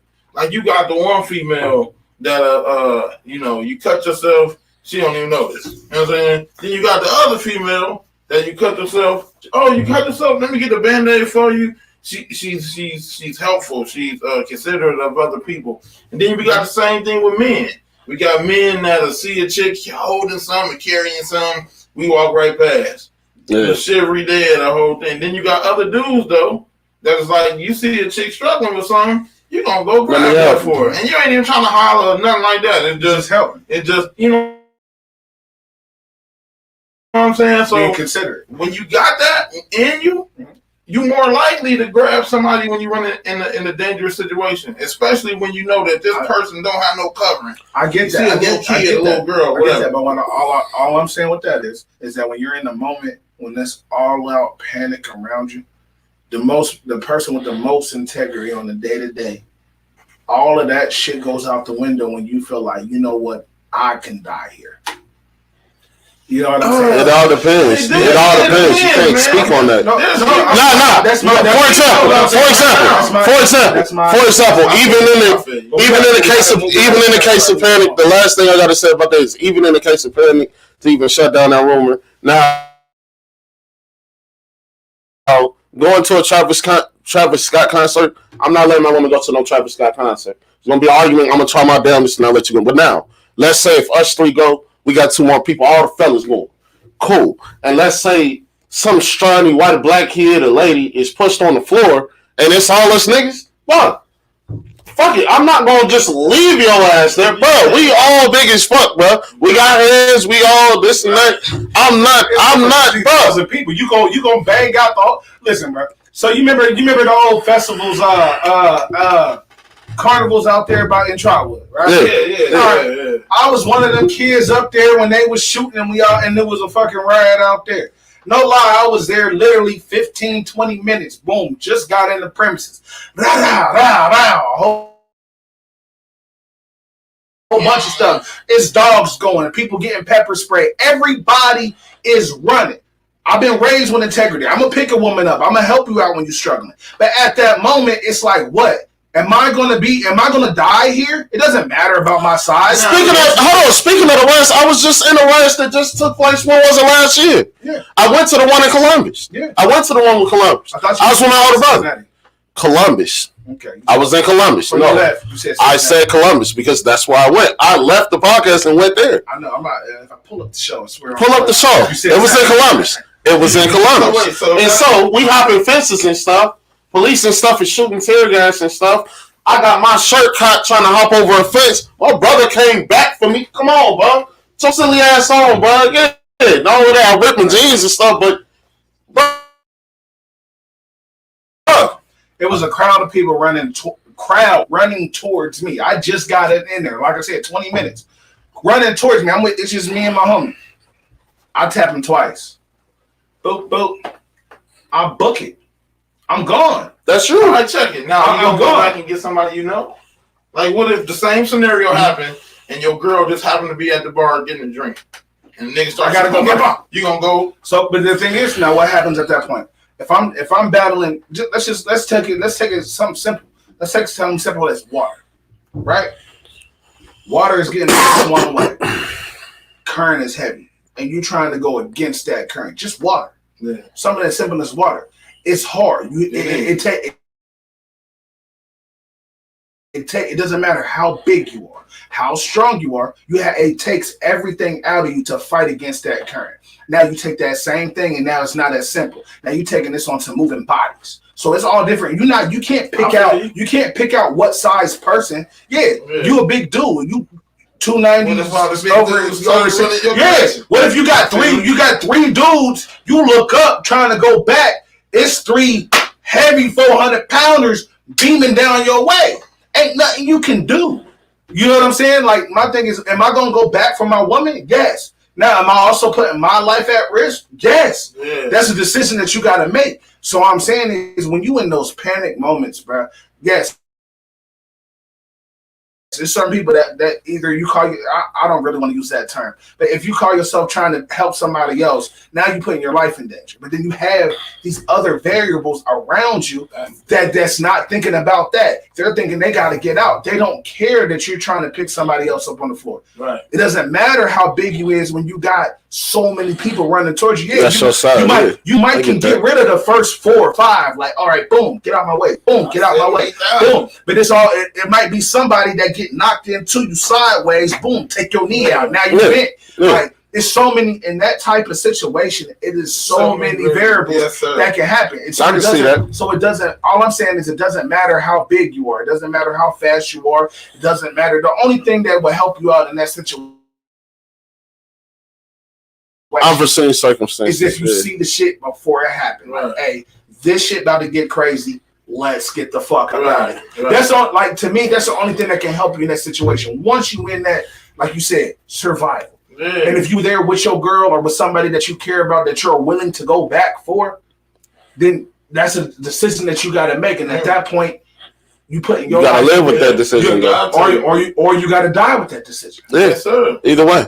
So all in all, man, it's crazy, man. It's unfortunate. We kind of went on it. I knew this was gonna be a good topic, but I swear I didn't know it was gonna go on this long.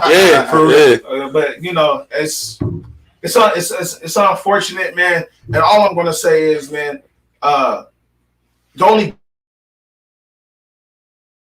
good note I can say with this tragic incident is that it's putting these other artists on notice. Like y'all, like we mentioned earlier, Tyna Taylor, she seen something. She like, hey, yo. This shit. I'm not about to get sued. Like, y'all, I'm not about to, you know what I'm saying, get the passing out. Right. Hey, kill this real quick. Get them some help. Right. You know what I'm saying? Right. Like, and I think it was even a moment where some chick just came on stage and started dancing. She still handled that a certain way, too. You know what I'm saying? Like, it's my farewell tour. Y'all not about to set me up to I get a lawsuit for kicking one of these chicks off stage or not helping this person. You know what I'm saying? Like, I'm not, no. People. What's wrong with the fans?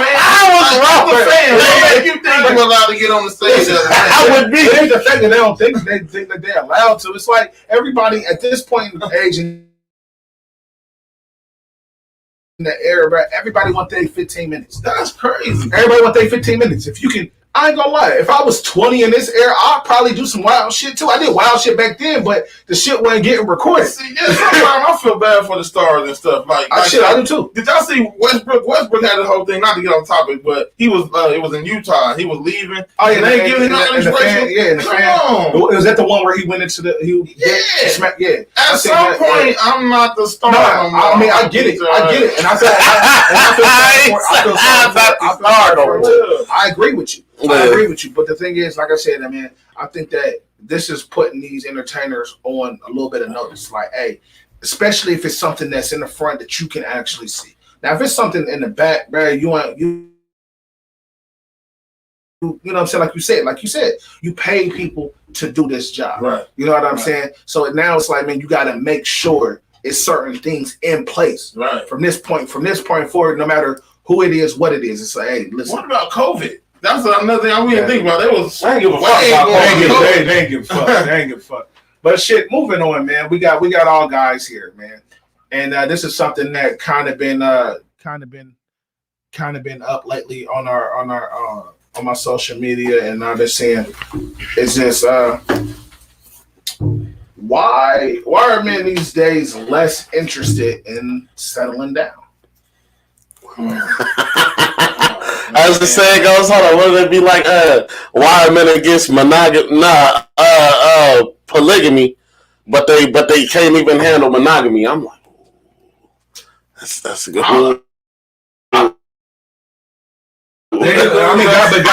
But guys are not against polygamy. Yeah, right. The thing is, they just rather have 2 girlfriends. Like me personally, and not 2 dudes. Remember we talked about that. Was that last year? Yeah. We talked about that last year, and it was like, well, what if it's 2 dudes? My thing is, I see it's a chick on TikTok. No lie, bro. I follow her. I didn't know she had 2 husbands at the time when I followed her because she was bad. I ain't gonna lie. But then she had one where it's her and her 2 dudes, and I'm looking like, well, maybe one of them her son or something. But I'm like. All these people around the same age, right? And they got to their fix, like they was about to step out, and I'm like, I couldn't do it. And I think like for a man to do that, I think it's different personally when it comes to polygamy. I'm about to sound like a Superman right now. Cool, go ahead. Hold on. Hey, look, I do it like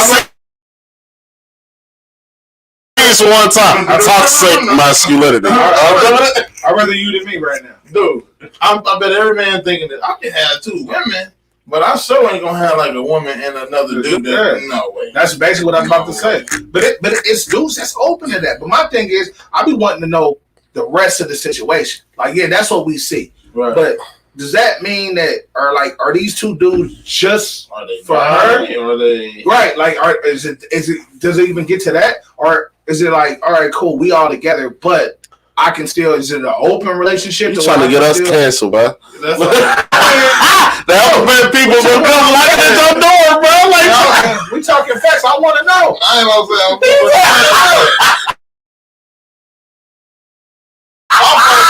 be like, what am I doing to you? If we get canceled, we only got 30 days, and then we got to revamp some stuff, and then we'll come. You know what I'm saying? Hopefully, YouTube don't cancel us, man. I'm just trying to get my start, baby. I only got 18 followers. You know what I'm saying? 18 subscribers. Let's get him up. Yeah, let's pump them up, pump them views up.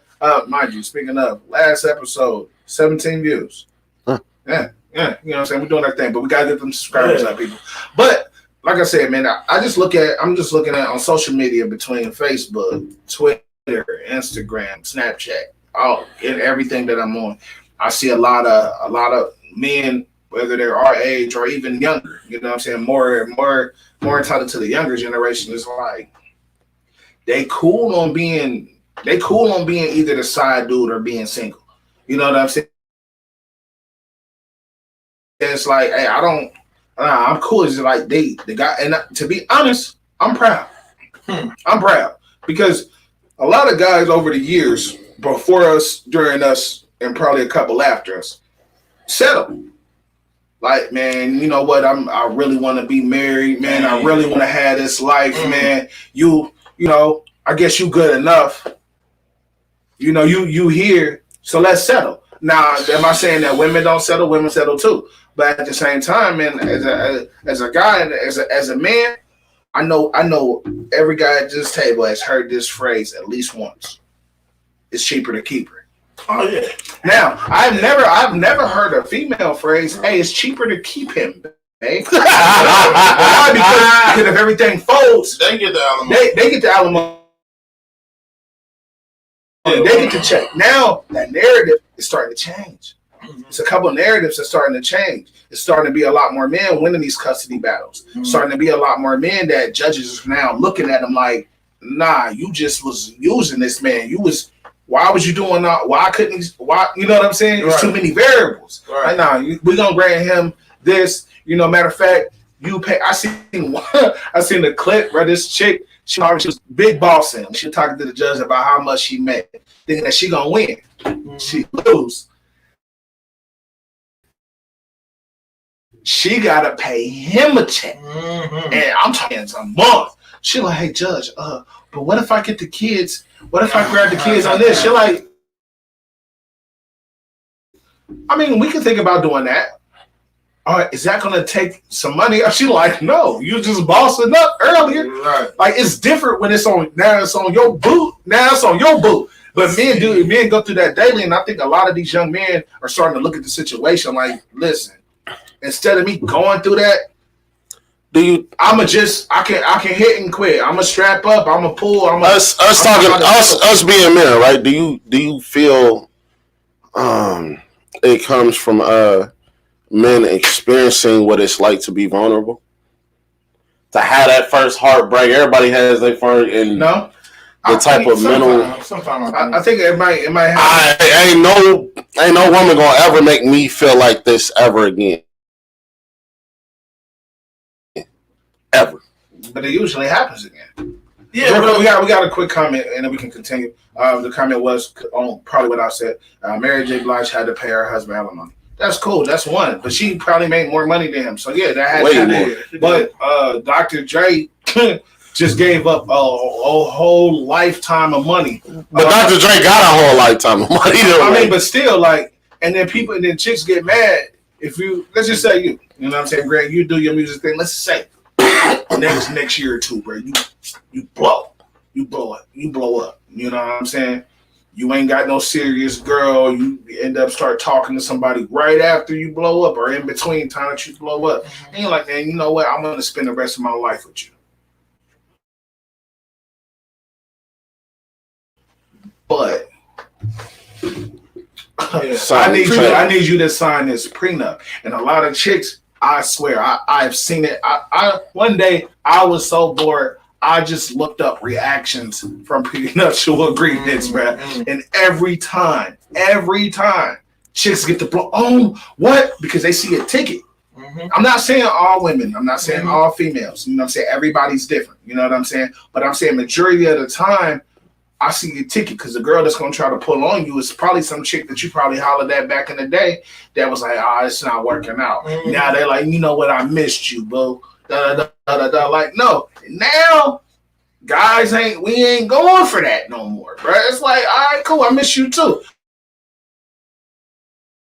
Boom, we can. All right, I slay you down. I'm still pimping off. Like, I don't owe you nothing. But see, if I marry you before we get the money, then we ain't gotta do no prenup. Right, if I marry you after I'm pumped up, right? Oh yeah, we signed that prenup. Now my thing is, all right. So even with you saying that, right? So does it hold a value on who the chick is?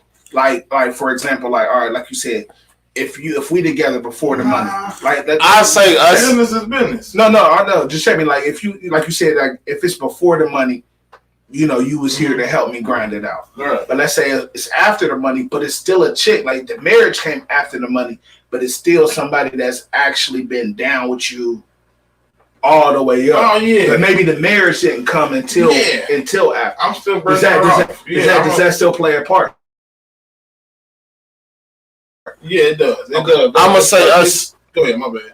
Oh, I was only gonna say once again. My main thing, as I can see, is gonna be us as humans and humanity have to do better because people should stop trying to get off on one another for real, especially in a relationship. It's just like the saying go, you wasn't shooting with him in the gym. If I'm bringing you, if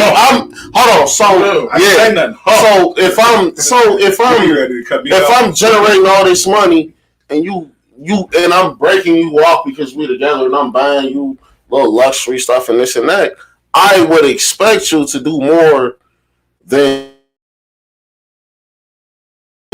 just household duties. Like, bro, we can hire somebody for this and that. What do you want to do? Follow your dream to get you some money in your pocket, and then maybe her dream is to just be a housewife. Now, if you settle in with a housewife, you walked into that. Walked into that. Maybe her dream is to take your money. They be out here, man. I'm telling you. Us as humanity have to do better. We have to look at that situation differently. But that's why you right, dog. Some lazy motherfuckers. No, it ain't even just being lazy because it take a lot of hustle to hustle somebody out of their own cheese. That means that means one, I have to convince you that I'm in love with you. Two, right after I convince you that I'm in love with you, now I got to start some type of bad chemistry for a reason why I want to leave. Then after that, I have to cook up a story on why I have emotional distress and I need to be paid. Right. You just sat down and thought about this, huh? No, I see it every day. Bro. Look, when I say it's been times I done looked at my wife even before she was my wife, and I'll be like, I swear to God, if you try to take my shit, if I hit and you try to take my shit, I'm going to jail for life. It's a rap, bro. So I'm gonna do a murder and a federal crime so I can get sent in Fed prison, bro. Send me him in Fed, bro, so I can eat some good food, get a TV, bro. I'm chilling, bro. I'm gonna use all this money the rest of my life to be around a whole bunch of You know what? And if I really think you trying to get it, I'm gonna bury it somewhere, and I'm not gonna tell you. But like, man, I still hide money. It ain't like I don't trust my wife, but I just hide money. I just hide stuff. I've been doing that since I was like, I think 10. Once I made a certain level of like, if I ever hit $1 million, I'm putting at least, in the dirt, 300,000 somewhere under the garage, because you're gonna have to do on some stir of echoes in the basement to get that mug up. I'm about to dig a hole in my basement, and I got $3 million sitting down here. Like, you gonna have to dig it up, like, because I don't know if it does movies, but do money like go old. You know how in the movies and shit. But it do. It can. It depends on how you. It depends on how you package it. Yeah. but it starts. What's the name? Deteriorating. You're right. It starts Just like some things in Especially plastic bags and You stuff. got it out to where like rodents and stuff can get to it. They'll chew. They'll nip on it. Just like if you look at the ancient tombs and stuff, some of them tombs wasn't supposed to be open, and then when they open them, the body that was fine, Right. the minute that oxygen and that new air gets to it, it's It's a wrap. So look, this is on me too, because I said I would store, I would hide it, but will we not invest it? invest in cryptocurrency. Right. Invest in crypto. Yeah, but see, but my thing is when it comes to a situation like that, wherever money you have in circulation can get taken. So, all right, you invest in the stock. Your name is on it. Like, you know what? I'm gonna take that stock from you. You know what I'm saying? Just if that's how it go. Mm-hmm. You know what I'm saying? It's been guys that's been left with nothing. You know what I'm saying? But what I'm saying is that I just see a different narrative changing, and guys is okay with like you said, like, all right, well, you got your heart broken once, and you determined not to let. Like, it's a lot more being up front, but even with that up front, just looking at the way society is now, it's not a lot of upfront dating. You know, we all come from the era to where it's not. We talked about this on the. Come on, man. I don't know how many shows you checked out, man. You got to mess with us, bro, because we didn't talk about this before on the show too, on the previous show. Is that dating now? You know what I'm saying? It's all done from a phone. That's true. The talking stage, phone, Tinder, all these different apps. You feel me? Plenty of fish. Like, you know what I'm saying? Like, what are you looking for? Like, we all come from a place to where we used to. I see a chick at the park, or I see a chick at the school. I see a chick at the mall. Hey, what's up, sweetie? How you doing? I'll be all out of place online now. I can't even hardly do it. I'll be like, I mean, even me. I got female friends. But even now, as a married man, and that's depending on how quick we get through this topic. Nah, well, I might have to say that one for another show, but I might bring it in between.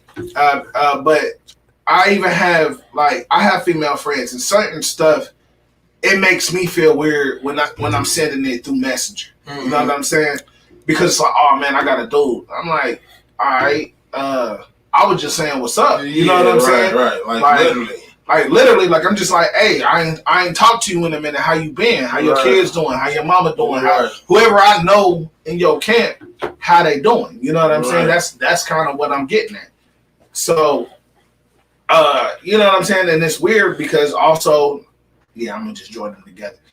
It's weird now because you got men that's not wanting to settle down, and then you also have this situation where it feels like you can't have, when you're in a relationship, you can't have friends of the opposite sex. Well, I'll shut that down. Here's my thing. Just some of my, no, not me. We had this discussion too. Yeah. I just had this discussion with Shatika, matter of fact, and some of my friends in the past. You know, and the early for it. Nope. You got one.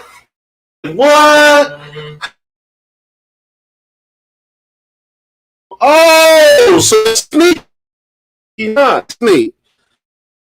Not actually having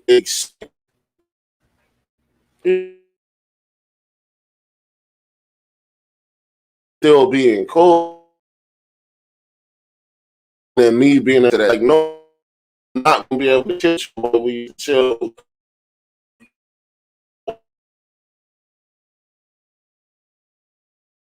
Night is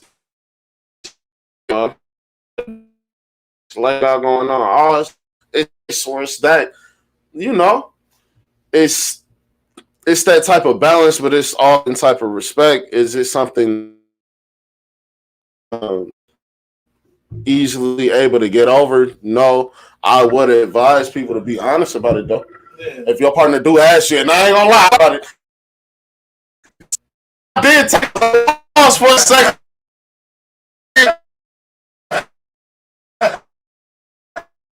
When you say that, I ain't gonna say it like, wait,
that I feel like I had an obligation to tell the truth. This is somebody I feel, could possibly spend the rest of my life. I want to be open and honest with you. You know what I mean? And then I'm still like, bro, this not gonna lie, really... even as a married man, bro, that open and honest shit is still tough. It's tough. Look, I'm gonna be all the way. I'm gonna be all the way 1,000. And if I get a question asked later, I'm gonna stick to the G code. Listen, it's shit to this day, and I'm taking to the grave. Deny, lie. But I still feel like, bud, keeping up with a lot, bud. But the thing is, with our relationship, I sent you a new one, James. So you should be able to load back up. The thing y'all can be that honest. Is that what you about to tell me? No. The thing is that we probably could. But to be honest, we can. But the thing is that once I've actually been with my wife through the talking stage, girlfriend stage, baby mama stage, now wife stage. You know what I'm saying? Like we traveled this shit all the way up. You know what I'm saying? So once we said I do, no lie, out of her mouth, she like whatever is in the link to her. So just do the same thing we did before. So the thing is that she was like, whatever was done in the past, because not too long after we got married, we had a game night, and it was we had somebody had the dumb idea to play Never Have I Ever, right? Listen, don't play that game with me because I'll be drunk, and I done had people look at me like, nigga, what? I'll take 2 drinks. But I'm just saying, like, she like, look, he could speak on it because that was before we was married. Once you said I do, to be with me and only me. So as long as it ain't nothing happening now, I can. And this is from what she told me, from everything else that's happened previous, whatever. Passes. But does that dismiss when y'all was? I still expect you to only be with me while we're dating. Listen, shit. One shit happen. So we dating, so you go ahead, not getting off a topic. The off topic was having female friends, but that's not a situation that happens to where, like, it's been times where we done been out. You know what I'm saying? And I done ran into somebody that's a female friend, whether I've done something with her or not. I still run into a female friend. You know what I'm saying? Like, hey, what's going on? I'm like, damn, hey, do they see me or I see them, or we literally walk past? It go one or two ways. Either we walk and don't say nothing, or it's a, hey, what's up? How you been? Like, oh, yo, what's up, sweetie? How you doing? Boom, boom, boom. And then boom, and then pimp off. And then by the time we get to the car or wherever we're going, it's not no, who is that? Like, no, it's not. I'm talking from my person. For me. It's not no, well, who the hell is that? Why you hugging her? Like, nah. Now, where my wife do have a problem with, because it was an instance of where legit female friend, somebody I just used to work with. We all at the bar, me, her, a couple friends, we all at the bar. I'm in mid-conversation with somebody comes in.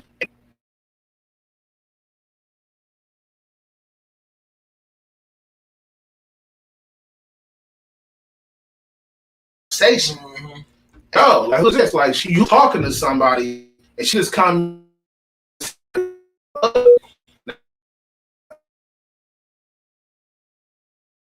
She might hesitate, but if it wasn't for me, she really wouldn't hesitate to slide somebody. Like, no lie. And she definitely got a heavy hand from experience. I know. Blink twice if you get me. Look, is there ever a good time to lie? Yes. If you're asking me. Yeah, but I'm also a person that think in another life I was 007. So I look at it like that's not what I want. For me, that's not. So let me ask you a question. If you smashing your girl and you just feeling yourself, you thinking you hitting that, you tearing that ass up. Yeah. And then you say, I don't ask. I was running up the door. Or have you ever just I've asked questions like that before. Hold on, he didn't even say the question. Just questions like, is this the best dick you ever had? Or have you ever said something like, you just be talking, I wonder if you ever had a dick bigger than mine, baby. I try to ask better questions. Like I've asked those questions after we was married, and I'm like, so if her truth is you was terrible, do you want her to be honest and tell you was terrible? Yes, I'm getting better. Are you gonna cheat on me? Yeah, I gotta get better. Tell me. Keep it real. I don't want you to get used to something that is subpar. Because if I'm subpar for so long, then you're gonna reach back to who wasn't subpar or try to find somebody else who's not subpar. You know what I'm saying? So at that point, let me know. So and it's funny, man, because it was right after we got married. James, I think you probably remember I was going through a stint, bro. Like I was reaching, my nigga. I'm not even gonna lie to you, bro. I was reaching. I'm asking all. I'm like, all right, we honest, right? Man, niggas look at me like, bro, shut up. Bro, stop asking questions, bro. Like, what if she asks you this? I'm gonna tell the truth. They're like, yeah. I'm like, bro, I'm gonna tell the truth. Yeah. I'm like, you want to tell the truth? I'm gonna tell the truth. I want to know. And then I'm like, man, then I get to hearing shit, and then she is telling me shit, and then next thing you know, your face just changed, bro. But now after that, now I'm thinking of a master plan. It's the revenge, though. I got something for you. Like, you know what I'm saying? Like word, bro. Like, no lie, bro. We ain't got to put the beans out there, but James know, because I remember I asked him, and then I asked my brother Lou. I asked a couple brothers. Like, see, the way I am, bro. Before I just do an impulse decision, bro. Like sometimes, like, I just act and react. I ain't gonna lie. It's a natural. You know what I'm saying? I play sports. Boom. I see an action. It's a reaction.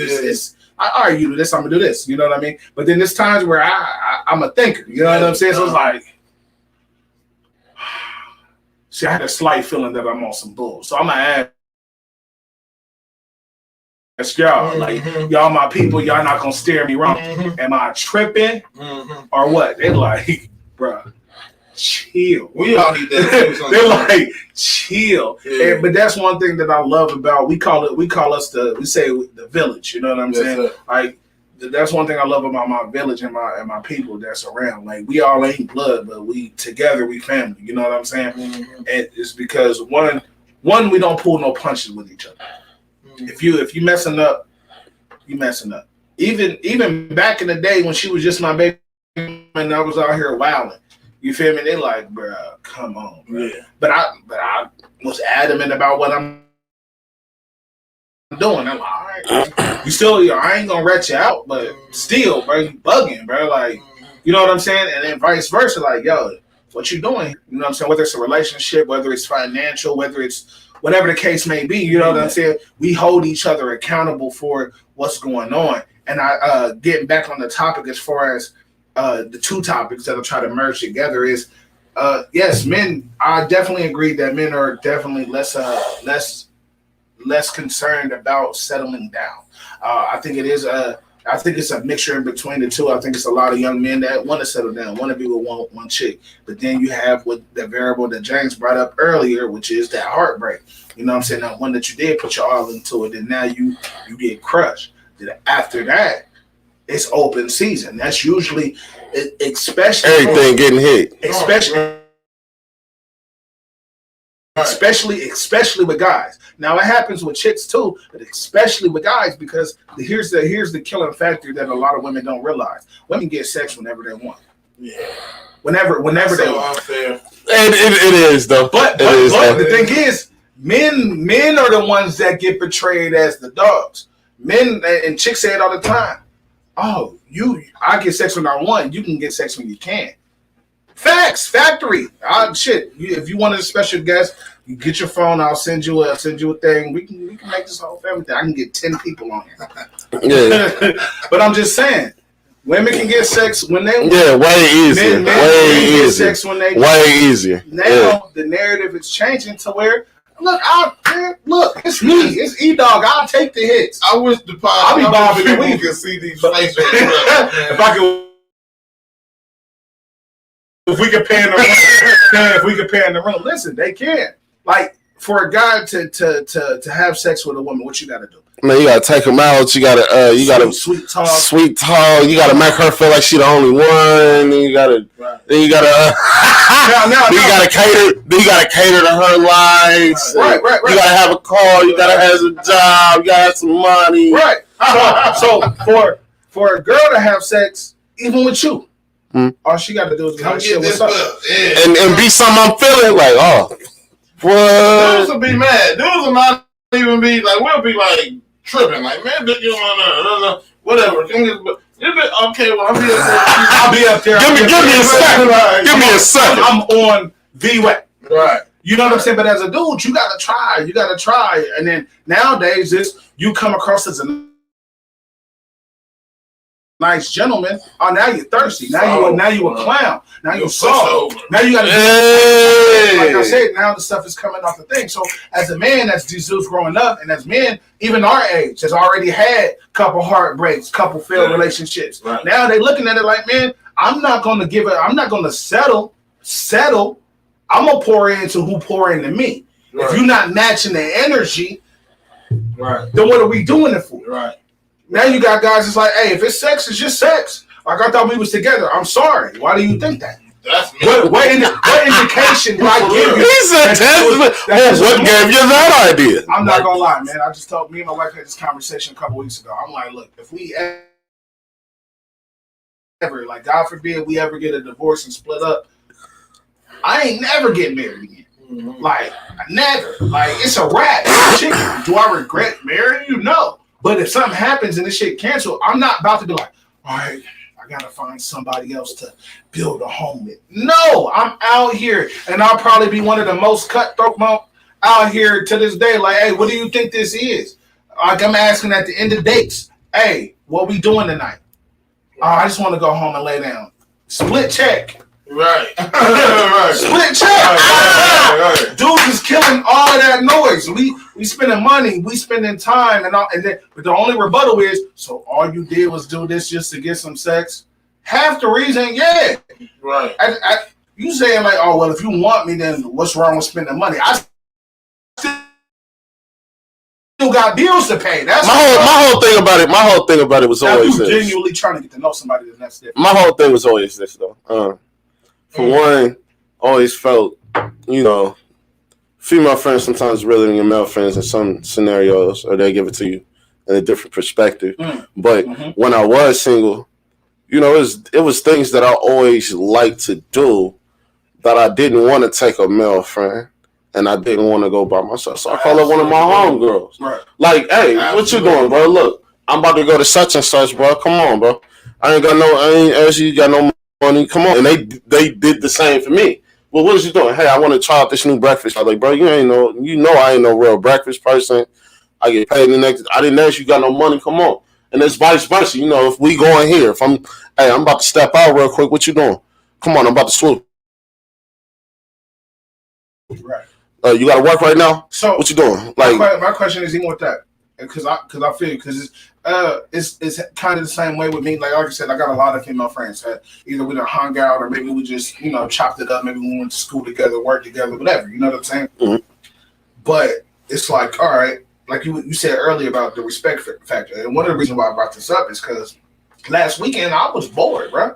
I was extra, bro. When I say, bro, it's just me, because I'm sitting here, I'm rolling through calls like, boop. Hey, what's up? What y'all doing? Hey, what's good? What y'all doing? Hey, what's up? Boop. Boop. Like, hey, look, my dude don't like you calling. Like, bro, like, your dude don't even know me. Like, what made me think about the topic is I ran into a female friend at the liquor store. I'm going in. They was in the car about to pull out. She seen me. Yo, hey. The looking, she wag. I'm like, oh snap! Hey, what's up? How you doing? She come with one of these. Oh yeah. She tried to throw me that. Yeah. And me being me, I look at her dude in the car. I'm like, we ain't did that since I met you the first time. Like 10, 12 years ago. Like, man, you better give me a hug, bro. But then I feel all right. I'm like, but it ain't no low waist. Yeah, I was about to say some niggas be shiesty when they thought like, oh, that matter. No, I mean, it do. It definitely matter. Because that hood simulates. No, that part matters. What I'm saying is, if my girl give me this, she telling me that dude don't appreciate that. But so the thing was, respect her. The way I did it is, if she would have been like, yeah, but then I'm like, all right, cool. Right, I get it. You do it right here. But she like, no, you know what? You're right. My fault. Okay. Like, you know what I'm saying? She like, you my fault. Like, you one of my best friends. So I'm like, boom, quick hug up top. Right. You know what I'm saying? Right. Hey, right. Not no long embracing. You can give him the half hug. Yeah, it's just a quick, like, man, what's up? I ain't seen you in a minute. Boom, she popped back in the car. You know what I'm saying? Hey, this is my dude, such and such. She recently got engaged. I'm like, man, I seen you got engaged. This is, you know what I'm saying? She's like, yeah. I'm like, all right, cool. Hey, what's up, bro? How you doing, man? My name E. He like, oh man, hey, you know, yeah. No lie. Yeah. After that, 2 days later, I get a message like, my dude don't like you. How? I mean, like I said, I'm like, how though? Like, I would G on this one. I would G on that one. If it's all about the respect factor and this and that, I'm with G on this one. So what happened? Where was the disrespect? Because he's saying it's not always about the way you. Yeah. No, that's what I'm asking y'all. I don't think you disrespected her. What I'm saying is, I did not disrespect her. The relationship, disrespecting him. I don't think you did anything disrespectful. What I'm saying is, I think that's not up to you to decide. Like, if you and your relationship and the girl says she don't like this, and y'all decide this is how we gonna roll as a couple, right? Then we supposed to be unified when we step out here, and it's about us, and it ain't about your ex-friend. Because my same situation with me, if I tell my girl, hey, I know that was your old friend, I ain't fucking with him. Mm-hmm. I looked the nigga in his eye, he would look me in my eye, you know, he just, I don't got a good feeling about he off. Right. He off. I feel like he gonna, at the end of the day, you can be with me. Yeah, it's facts. Which no, don't get me wrong, I agree with that, but as a husband, as somebody that's in a relationship, I agree with that. But as a friend, I don't agree with that. Just being honest. As a friend, it's like, damn, I done had plenty of female friends where we won't talk for 2 years because you in a relationship. Now, as soon as you out of that relationship, then you come around and call me. Now it's what's up, E. And I'm like, all right, so we can be friends again.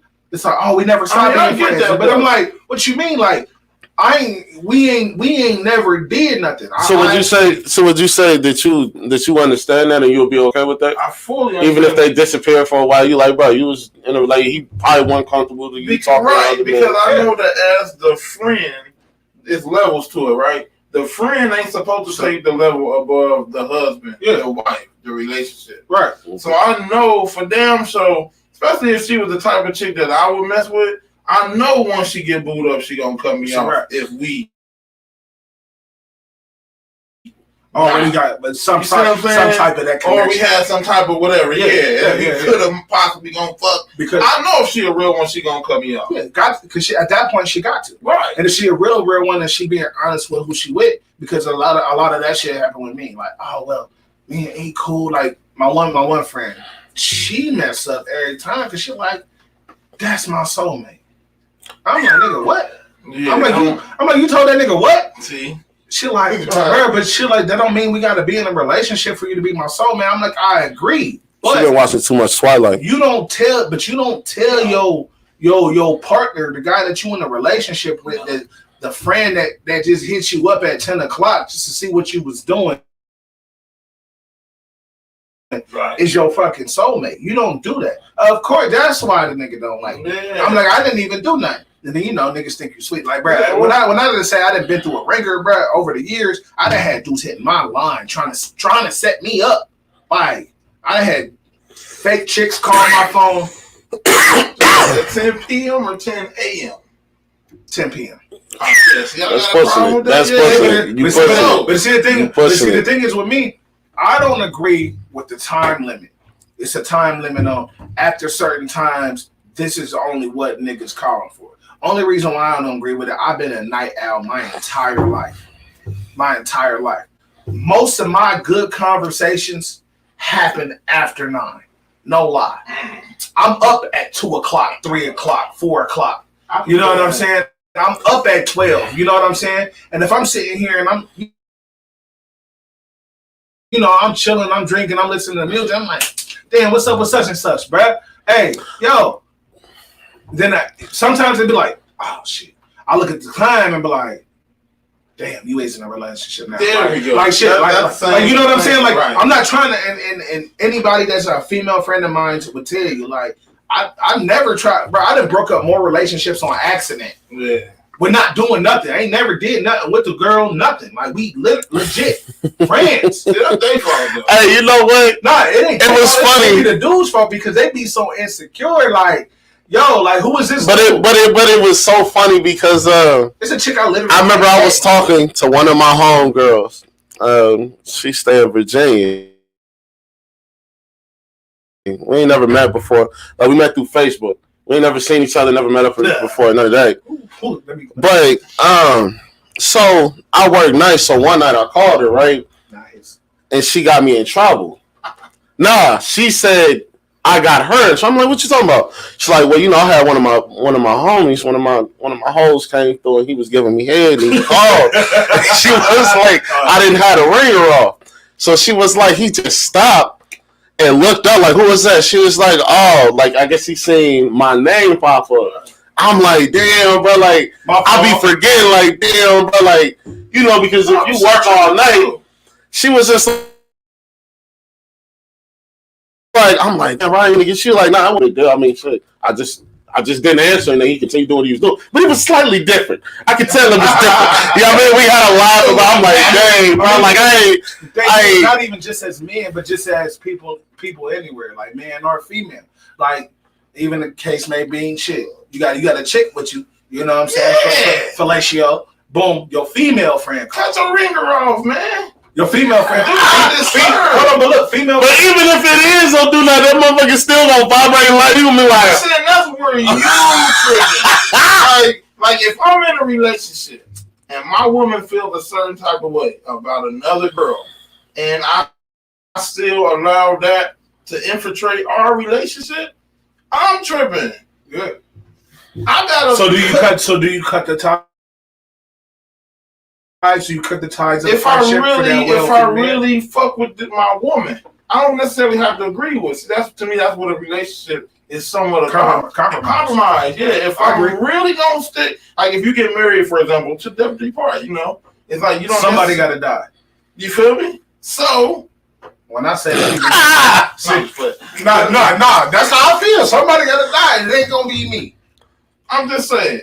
Have you ever been in that situation where your girl had a dude and he was like, yeah, I don't like him? Yeah. Early back in the G. Yeah. At this point now, I think I killed it so early. I don't even know if she's still associated with her guy friends or not. Just to be all the way real, like. I mean, it wasn't no every day, every week type of situation back then either. Well, back then it was, but you know what I'm saying? But it was just, I was insecure because I was young. And I was like, nah, bro, you still talking. All dudes was, you know what I'm saying? He gonna try to. Insecure though. Yeah. Is it insecure to say, I don't want that dude dancing with you? No, but it's no. If you're talking like that, it's about what's insecure is when you think that by you having a male friend is that this guy is going to take my spot.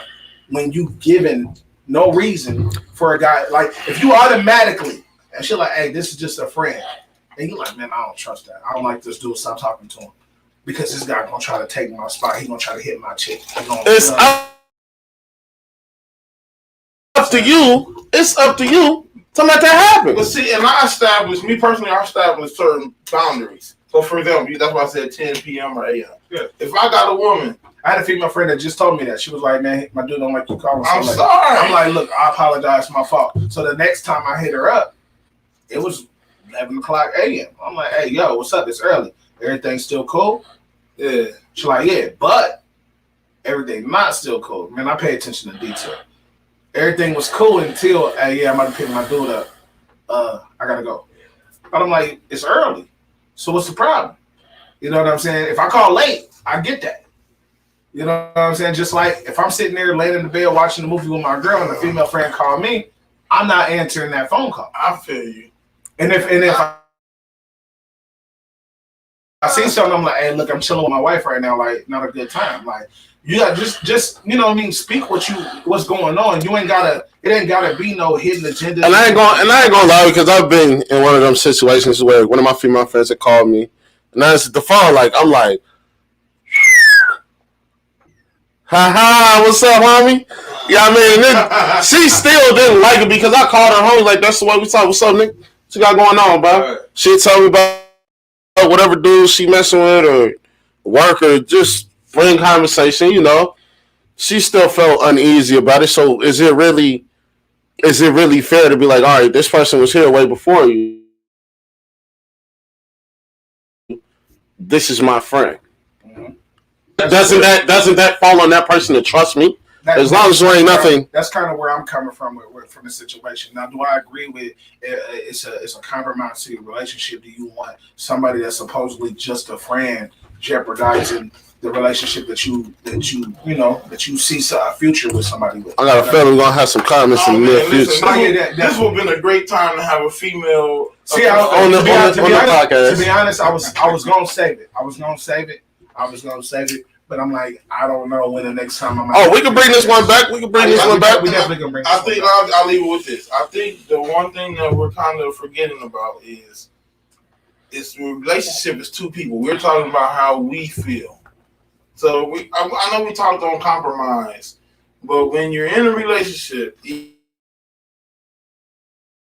if you do think that that's not a big deal, is okay, or whatever, you got to consider the other person's feelings. Oh, so you'll be like, all right, cool. Look, I can't be your friend no more right now. It's not a big deal. Like, say for example, if I got, we got a comment. You know what I'm saying? If it's not a big deal. It's pulled up, man. It says, if you smash the friend, then that's disrespectful. All right, I agree. Now, so is knowing that you're gonna feel that way. Am I wrong for not telling you? See, that's where it gets a little weird. If I don't tell you, you'll never know. Oh, this is my friend such and such. I think if she don't say nothing, I don't say nothing. Right, and maybe, yeah. You smash once, and after that, since then, it's strictly platonic. You know what I'm saying? It ain't like, you know what, we did it. You know what I'm saying? All right, whatever happened, happened. Whether I enjoyed it, didn't enjoy it, but it messed up our friendship. Let's just be forever. You know what I'm saying? Like from that on, you tell me about the chicks that you creeping with or doing whatever with or who you with. Just like I said, that's a little iffy. Okay, so I don't want to get too deep into it, but I think there's different ways of cheating, right? And one of the ways of cheating is emotionally cheating and basically talking too much. So some things to me should be between you and your woman, nobody else. Right. Even if we did have a big friend or something, I'm not saying you don't never get like advice from the big homie or like from grandpa or something.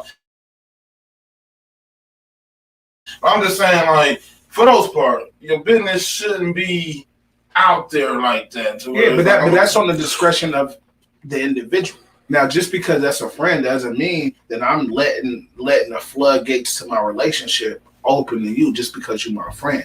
Like, yeah, I know we got a past history. Now, we talked about responsibility earlier, right? Yeah. So at that point, that's your responsibility. Like, look, I want to continue to have you as a friend, right? But see, I think a woman gonna see that as priority.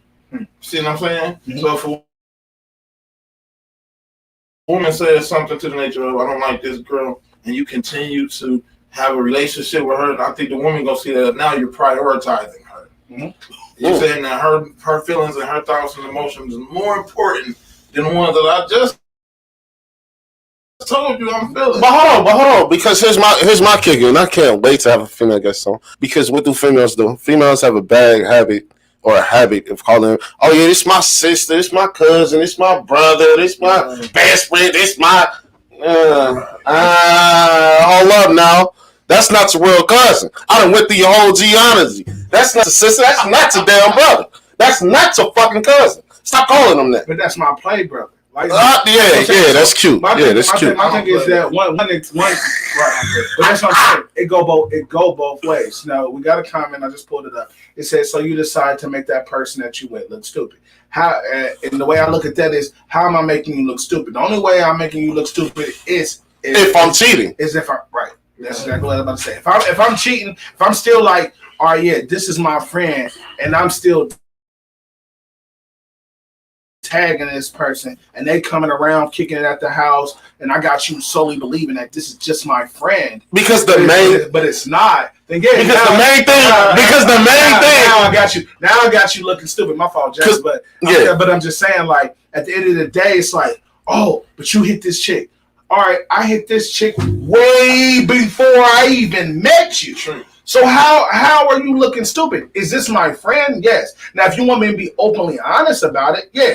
Look, back in the day, me and her, we fooled around. I ain't fooled around since, but that's still my homie.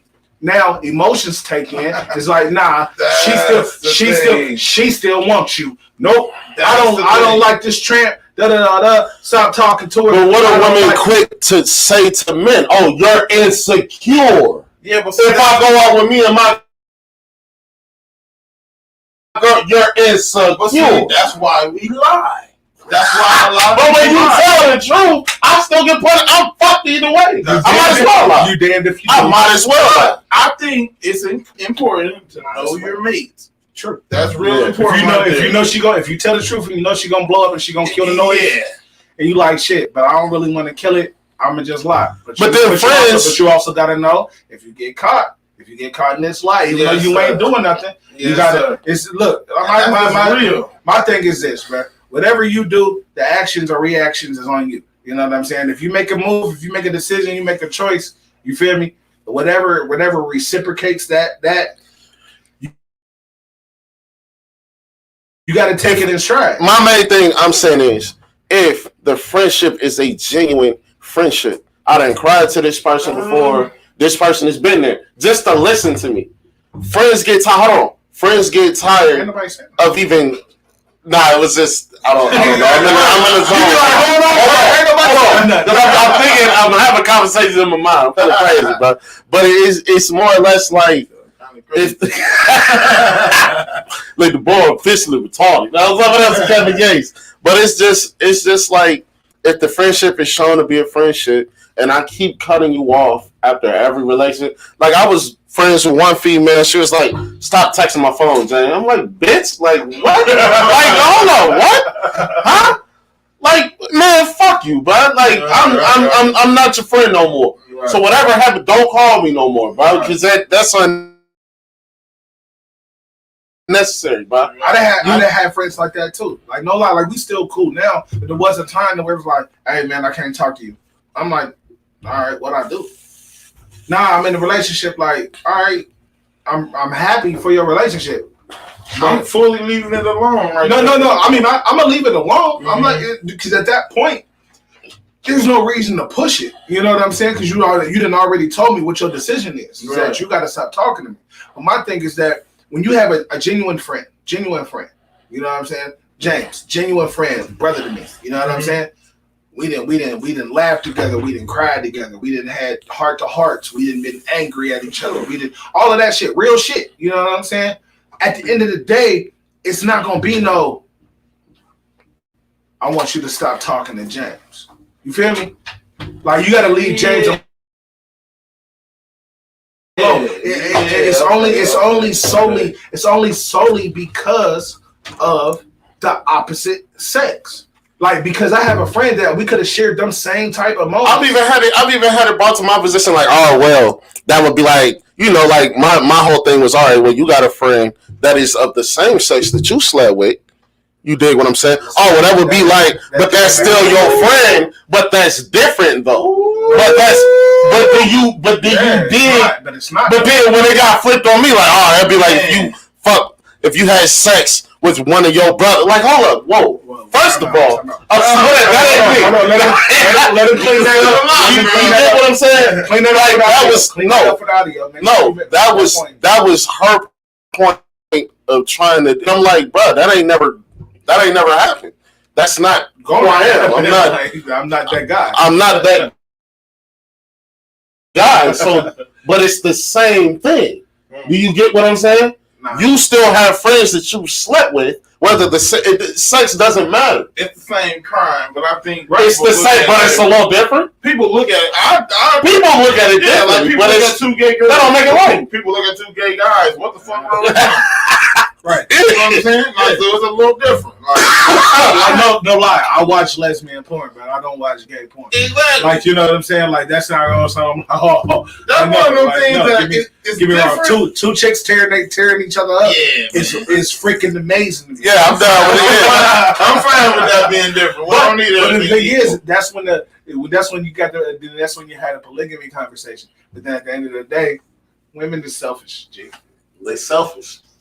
And I said Because if I'm like, but if I'm like, hold on, look. And I'm married, cuz. I'm married. but if I say bring your friend through, bring your friend, yeah, that's cool. Me and you and your friend gonna have a nice time together. Let's get acquainted. Let's get well acquainted. Oh no, she ain't down for that and da da da. That's my friend. No, whoa. Or let's bring. All right, cool. So let's just say you bisexual. She bisexual. You know what I mean? She bisexual. Like, all right, cool. Well, I don't have no problem with you being bisexual, but you like chicks, correct? She's like, yeah. All right. Well, let's bring another bisexual woman to the family. You know what I'm saying? Like, look, that's another income. Man, look, I've been trying to get this shit off for like 5 years. I'm still trying. I'm gonna die trying. But anyway, but the thing is the fact of like, it's like, no, they're like, no, let's even take it a step further. It could be a friend. It could be a friend that you slept with. You know what I'm saying? But then y'all cool at this point. But then it's one of their friends that's around. Mm-hmm. Like, hey, yo, what's up with your girl? All right, what's up with your homegirl? Like, nope, you're not doing that. Like, what you mean? Like, what you mean? Like, no, she ain't gonna go for that. Like, bro, we not even doing none of that no more. It's because you fucking selfish. It's like, you had it, my friends don't need to have it, or I got it. This is mine. It's mine. This is all mine. Like alone. By me being bisexual, I can take my little journey because it's just me and or you be just in case. Right. This don't work out. I'm coming right back over. Oh man, listen, man, we can talk about this forever. Oh. We're gonna go ahead and wrap it up. We done already hit over 2 hours. Almost 2.5. Yeah. So we're gonna go ahead and wrap it down, man. All right, we got our special guest, G Strings, is in the building. My man. You want to sing a couple notes? I ain't gonna lie, I low-key thought about it, but I'm like, man, the only way I was gonna do that if we was saving time and if I had an instrumental on. Just wanna. You should have started singing right now. I was gonna be like, just come up with one. Next time. For sure, man. But before we get out of here, man, let everybody know where they can find you to your music and how they can get in contact with you. Man, appreciate that. So my name is G Strings. You can find me on YouTube, Spotify, Pandora. All under G Strings? Yep, all under G Strings. G-STRINGZ. You'll see a picture of me holding a guitar. I'm kind of halfway naked. I was going to talk about that. I'm going to be like, bro, unfriend this nigga, bro. Hey, my this nigga being sexy. Look, my man G out here trying to be a sex symbol. I thought about you. I heard that one. I'm like, I ain't sexy. You trying to bring chocolate back. That's what I'm talking about, brother. Yeah, bro. But Instagram, Facebook, Spotify, all that. And if anybody reach out, I'll message you back. Appreciate you. Cool. That's dope. James, you got any closing? Hold on, but Jay, you got any closing topics before we get up out of here? Anything else you want to say or put out there? Shout out anything? I would just say, man, work on being a good person. That's my thing. That's what I've been thinking on about myself. Period. In all aspects of your life, just try to be better. Just try to be a good person. Most definitely. Only thing I'm gonna say for real is, like I've been saying, like, humans need to take accountability for their actions and be better humans. Right. Period. And as far as the last 2 topics, communicate. I understand that sometimes things happen and you won't want to talk about it right then and there.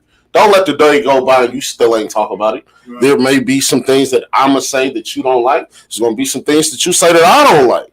Let's get it out there in the open and then find some type of point to where we can compromise and agree of what's acceptable and what's not acceptable. Period. I agree.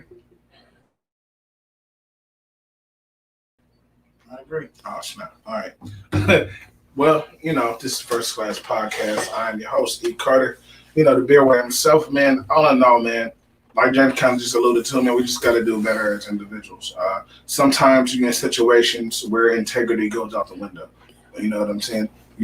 Whether you're judged on it or not judged on it is totally up to you and who you surround yourself with. When you're in relationships, man, same situation does apply. You know what I'm saying? Your integrity is going to be judged by who you surround yourself with. You feel me? So, one, always make sure you got good people close to home. Whether it's a person of the opposite sex that your girl or your man probably don't want you to talk to. If you're going to abide by the rules of your relationship, then, sometimes you got to kill that noise. But if it's a real genuine friend, then you need to let your partner know that, hey, this is really a genuine friend. This is somebody that has been in the tougher parts of my life. And I feel like it's also disrespectful for me to just leave them alone. That's one point that we didn't really bring up. And I'm going to just say that because sometimes that is the case. Sometimes it might be somebody that you was raised with. You've been friends with this person since you was 6, 7 years old, and now you're 30, 40 years old. And now, hey, I don't like this person. Like, hey, but I'm sorry. She or he come with the package. Like, that's my friend. Like, either I might need y'all to get to understand each other or like each other or what. But I don't know. You know what I'm saying? Sometimes that is the case. But overall, man, we got to keep grinding. I've been trying to stop telling people to stay safe. Stay dangerous, man. Stay dangerous. Stay dangerous. Stay dangerous. Stay dangerous. Look, man, we black. Always stay dangerous. You know what I'm saying? You never know. Just stay dangerous, man. And when I say stay dangerous, I don't mean stay with a weapon. Stay with you know what I'm saying? That's not what I mean. However, it's better to have one and it's better to have one and not need it than to need it and not have one. You did. Facts. But when I mean by say dangerous, man, it's just stay on your point. You know what I'm saying? Keep your mind right. Stay dangerous. You know what I'm saying? Like we always, like the class is saying, the mind is a terrible thing to waste. You know what I'm saying? The most powerful thing is the mind. You know what I mean? Things of that nature. So stay dangerous, man. Stay on your P's and Q's. Stay on your tippy. You know what I'm saying? Stay on your square and always stay dangerous. Other than that, I really don't have nothing else to say besides, hey, it's No Shave November. First Class Beer Products is still in full circulation, man. Just because you're letting your beard grow does not mean that it has to be terrible. Raggedy. Like, you know what I'm saying? It don't got to be dry. You don't have to have loose skin or nothing like that. So, come over here to First Class Beer Products. We got the shampoo. We got the oil for you, the beard butter. That literally melts in your hand, you know what I mean? And take care of your beard the right way, the first class way. So with that being said, also check out the 4-3 podcast that I'm also a part of. That's with my man Scoots Bronson, S. Foster, my man JD Oracle, and my man Siege. We are all on that show. And also check out the C podcast as well. That's me and my brother Siege. And then as I'm thinking of it right now, I got another show in the works for y'all, man, and I got a couple things in the works for y'all, but one thing that's also in the works is I'm thinking about bringing a morning show to y'all, so kind of be on the lookout for some new and up-and-coming things coming on our way with First Class. T-shirts is always available, and like I said, beer products is as well. But at the end of the show, man, like we always say at this time, hey, if you're going to fly, you might as well fly first class.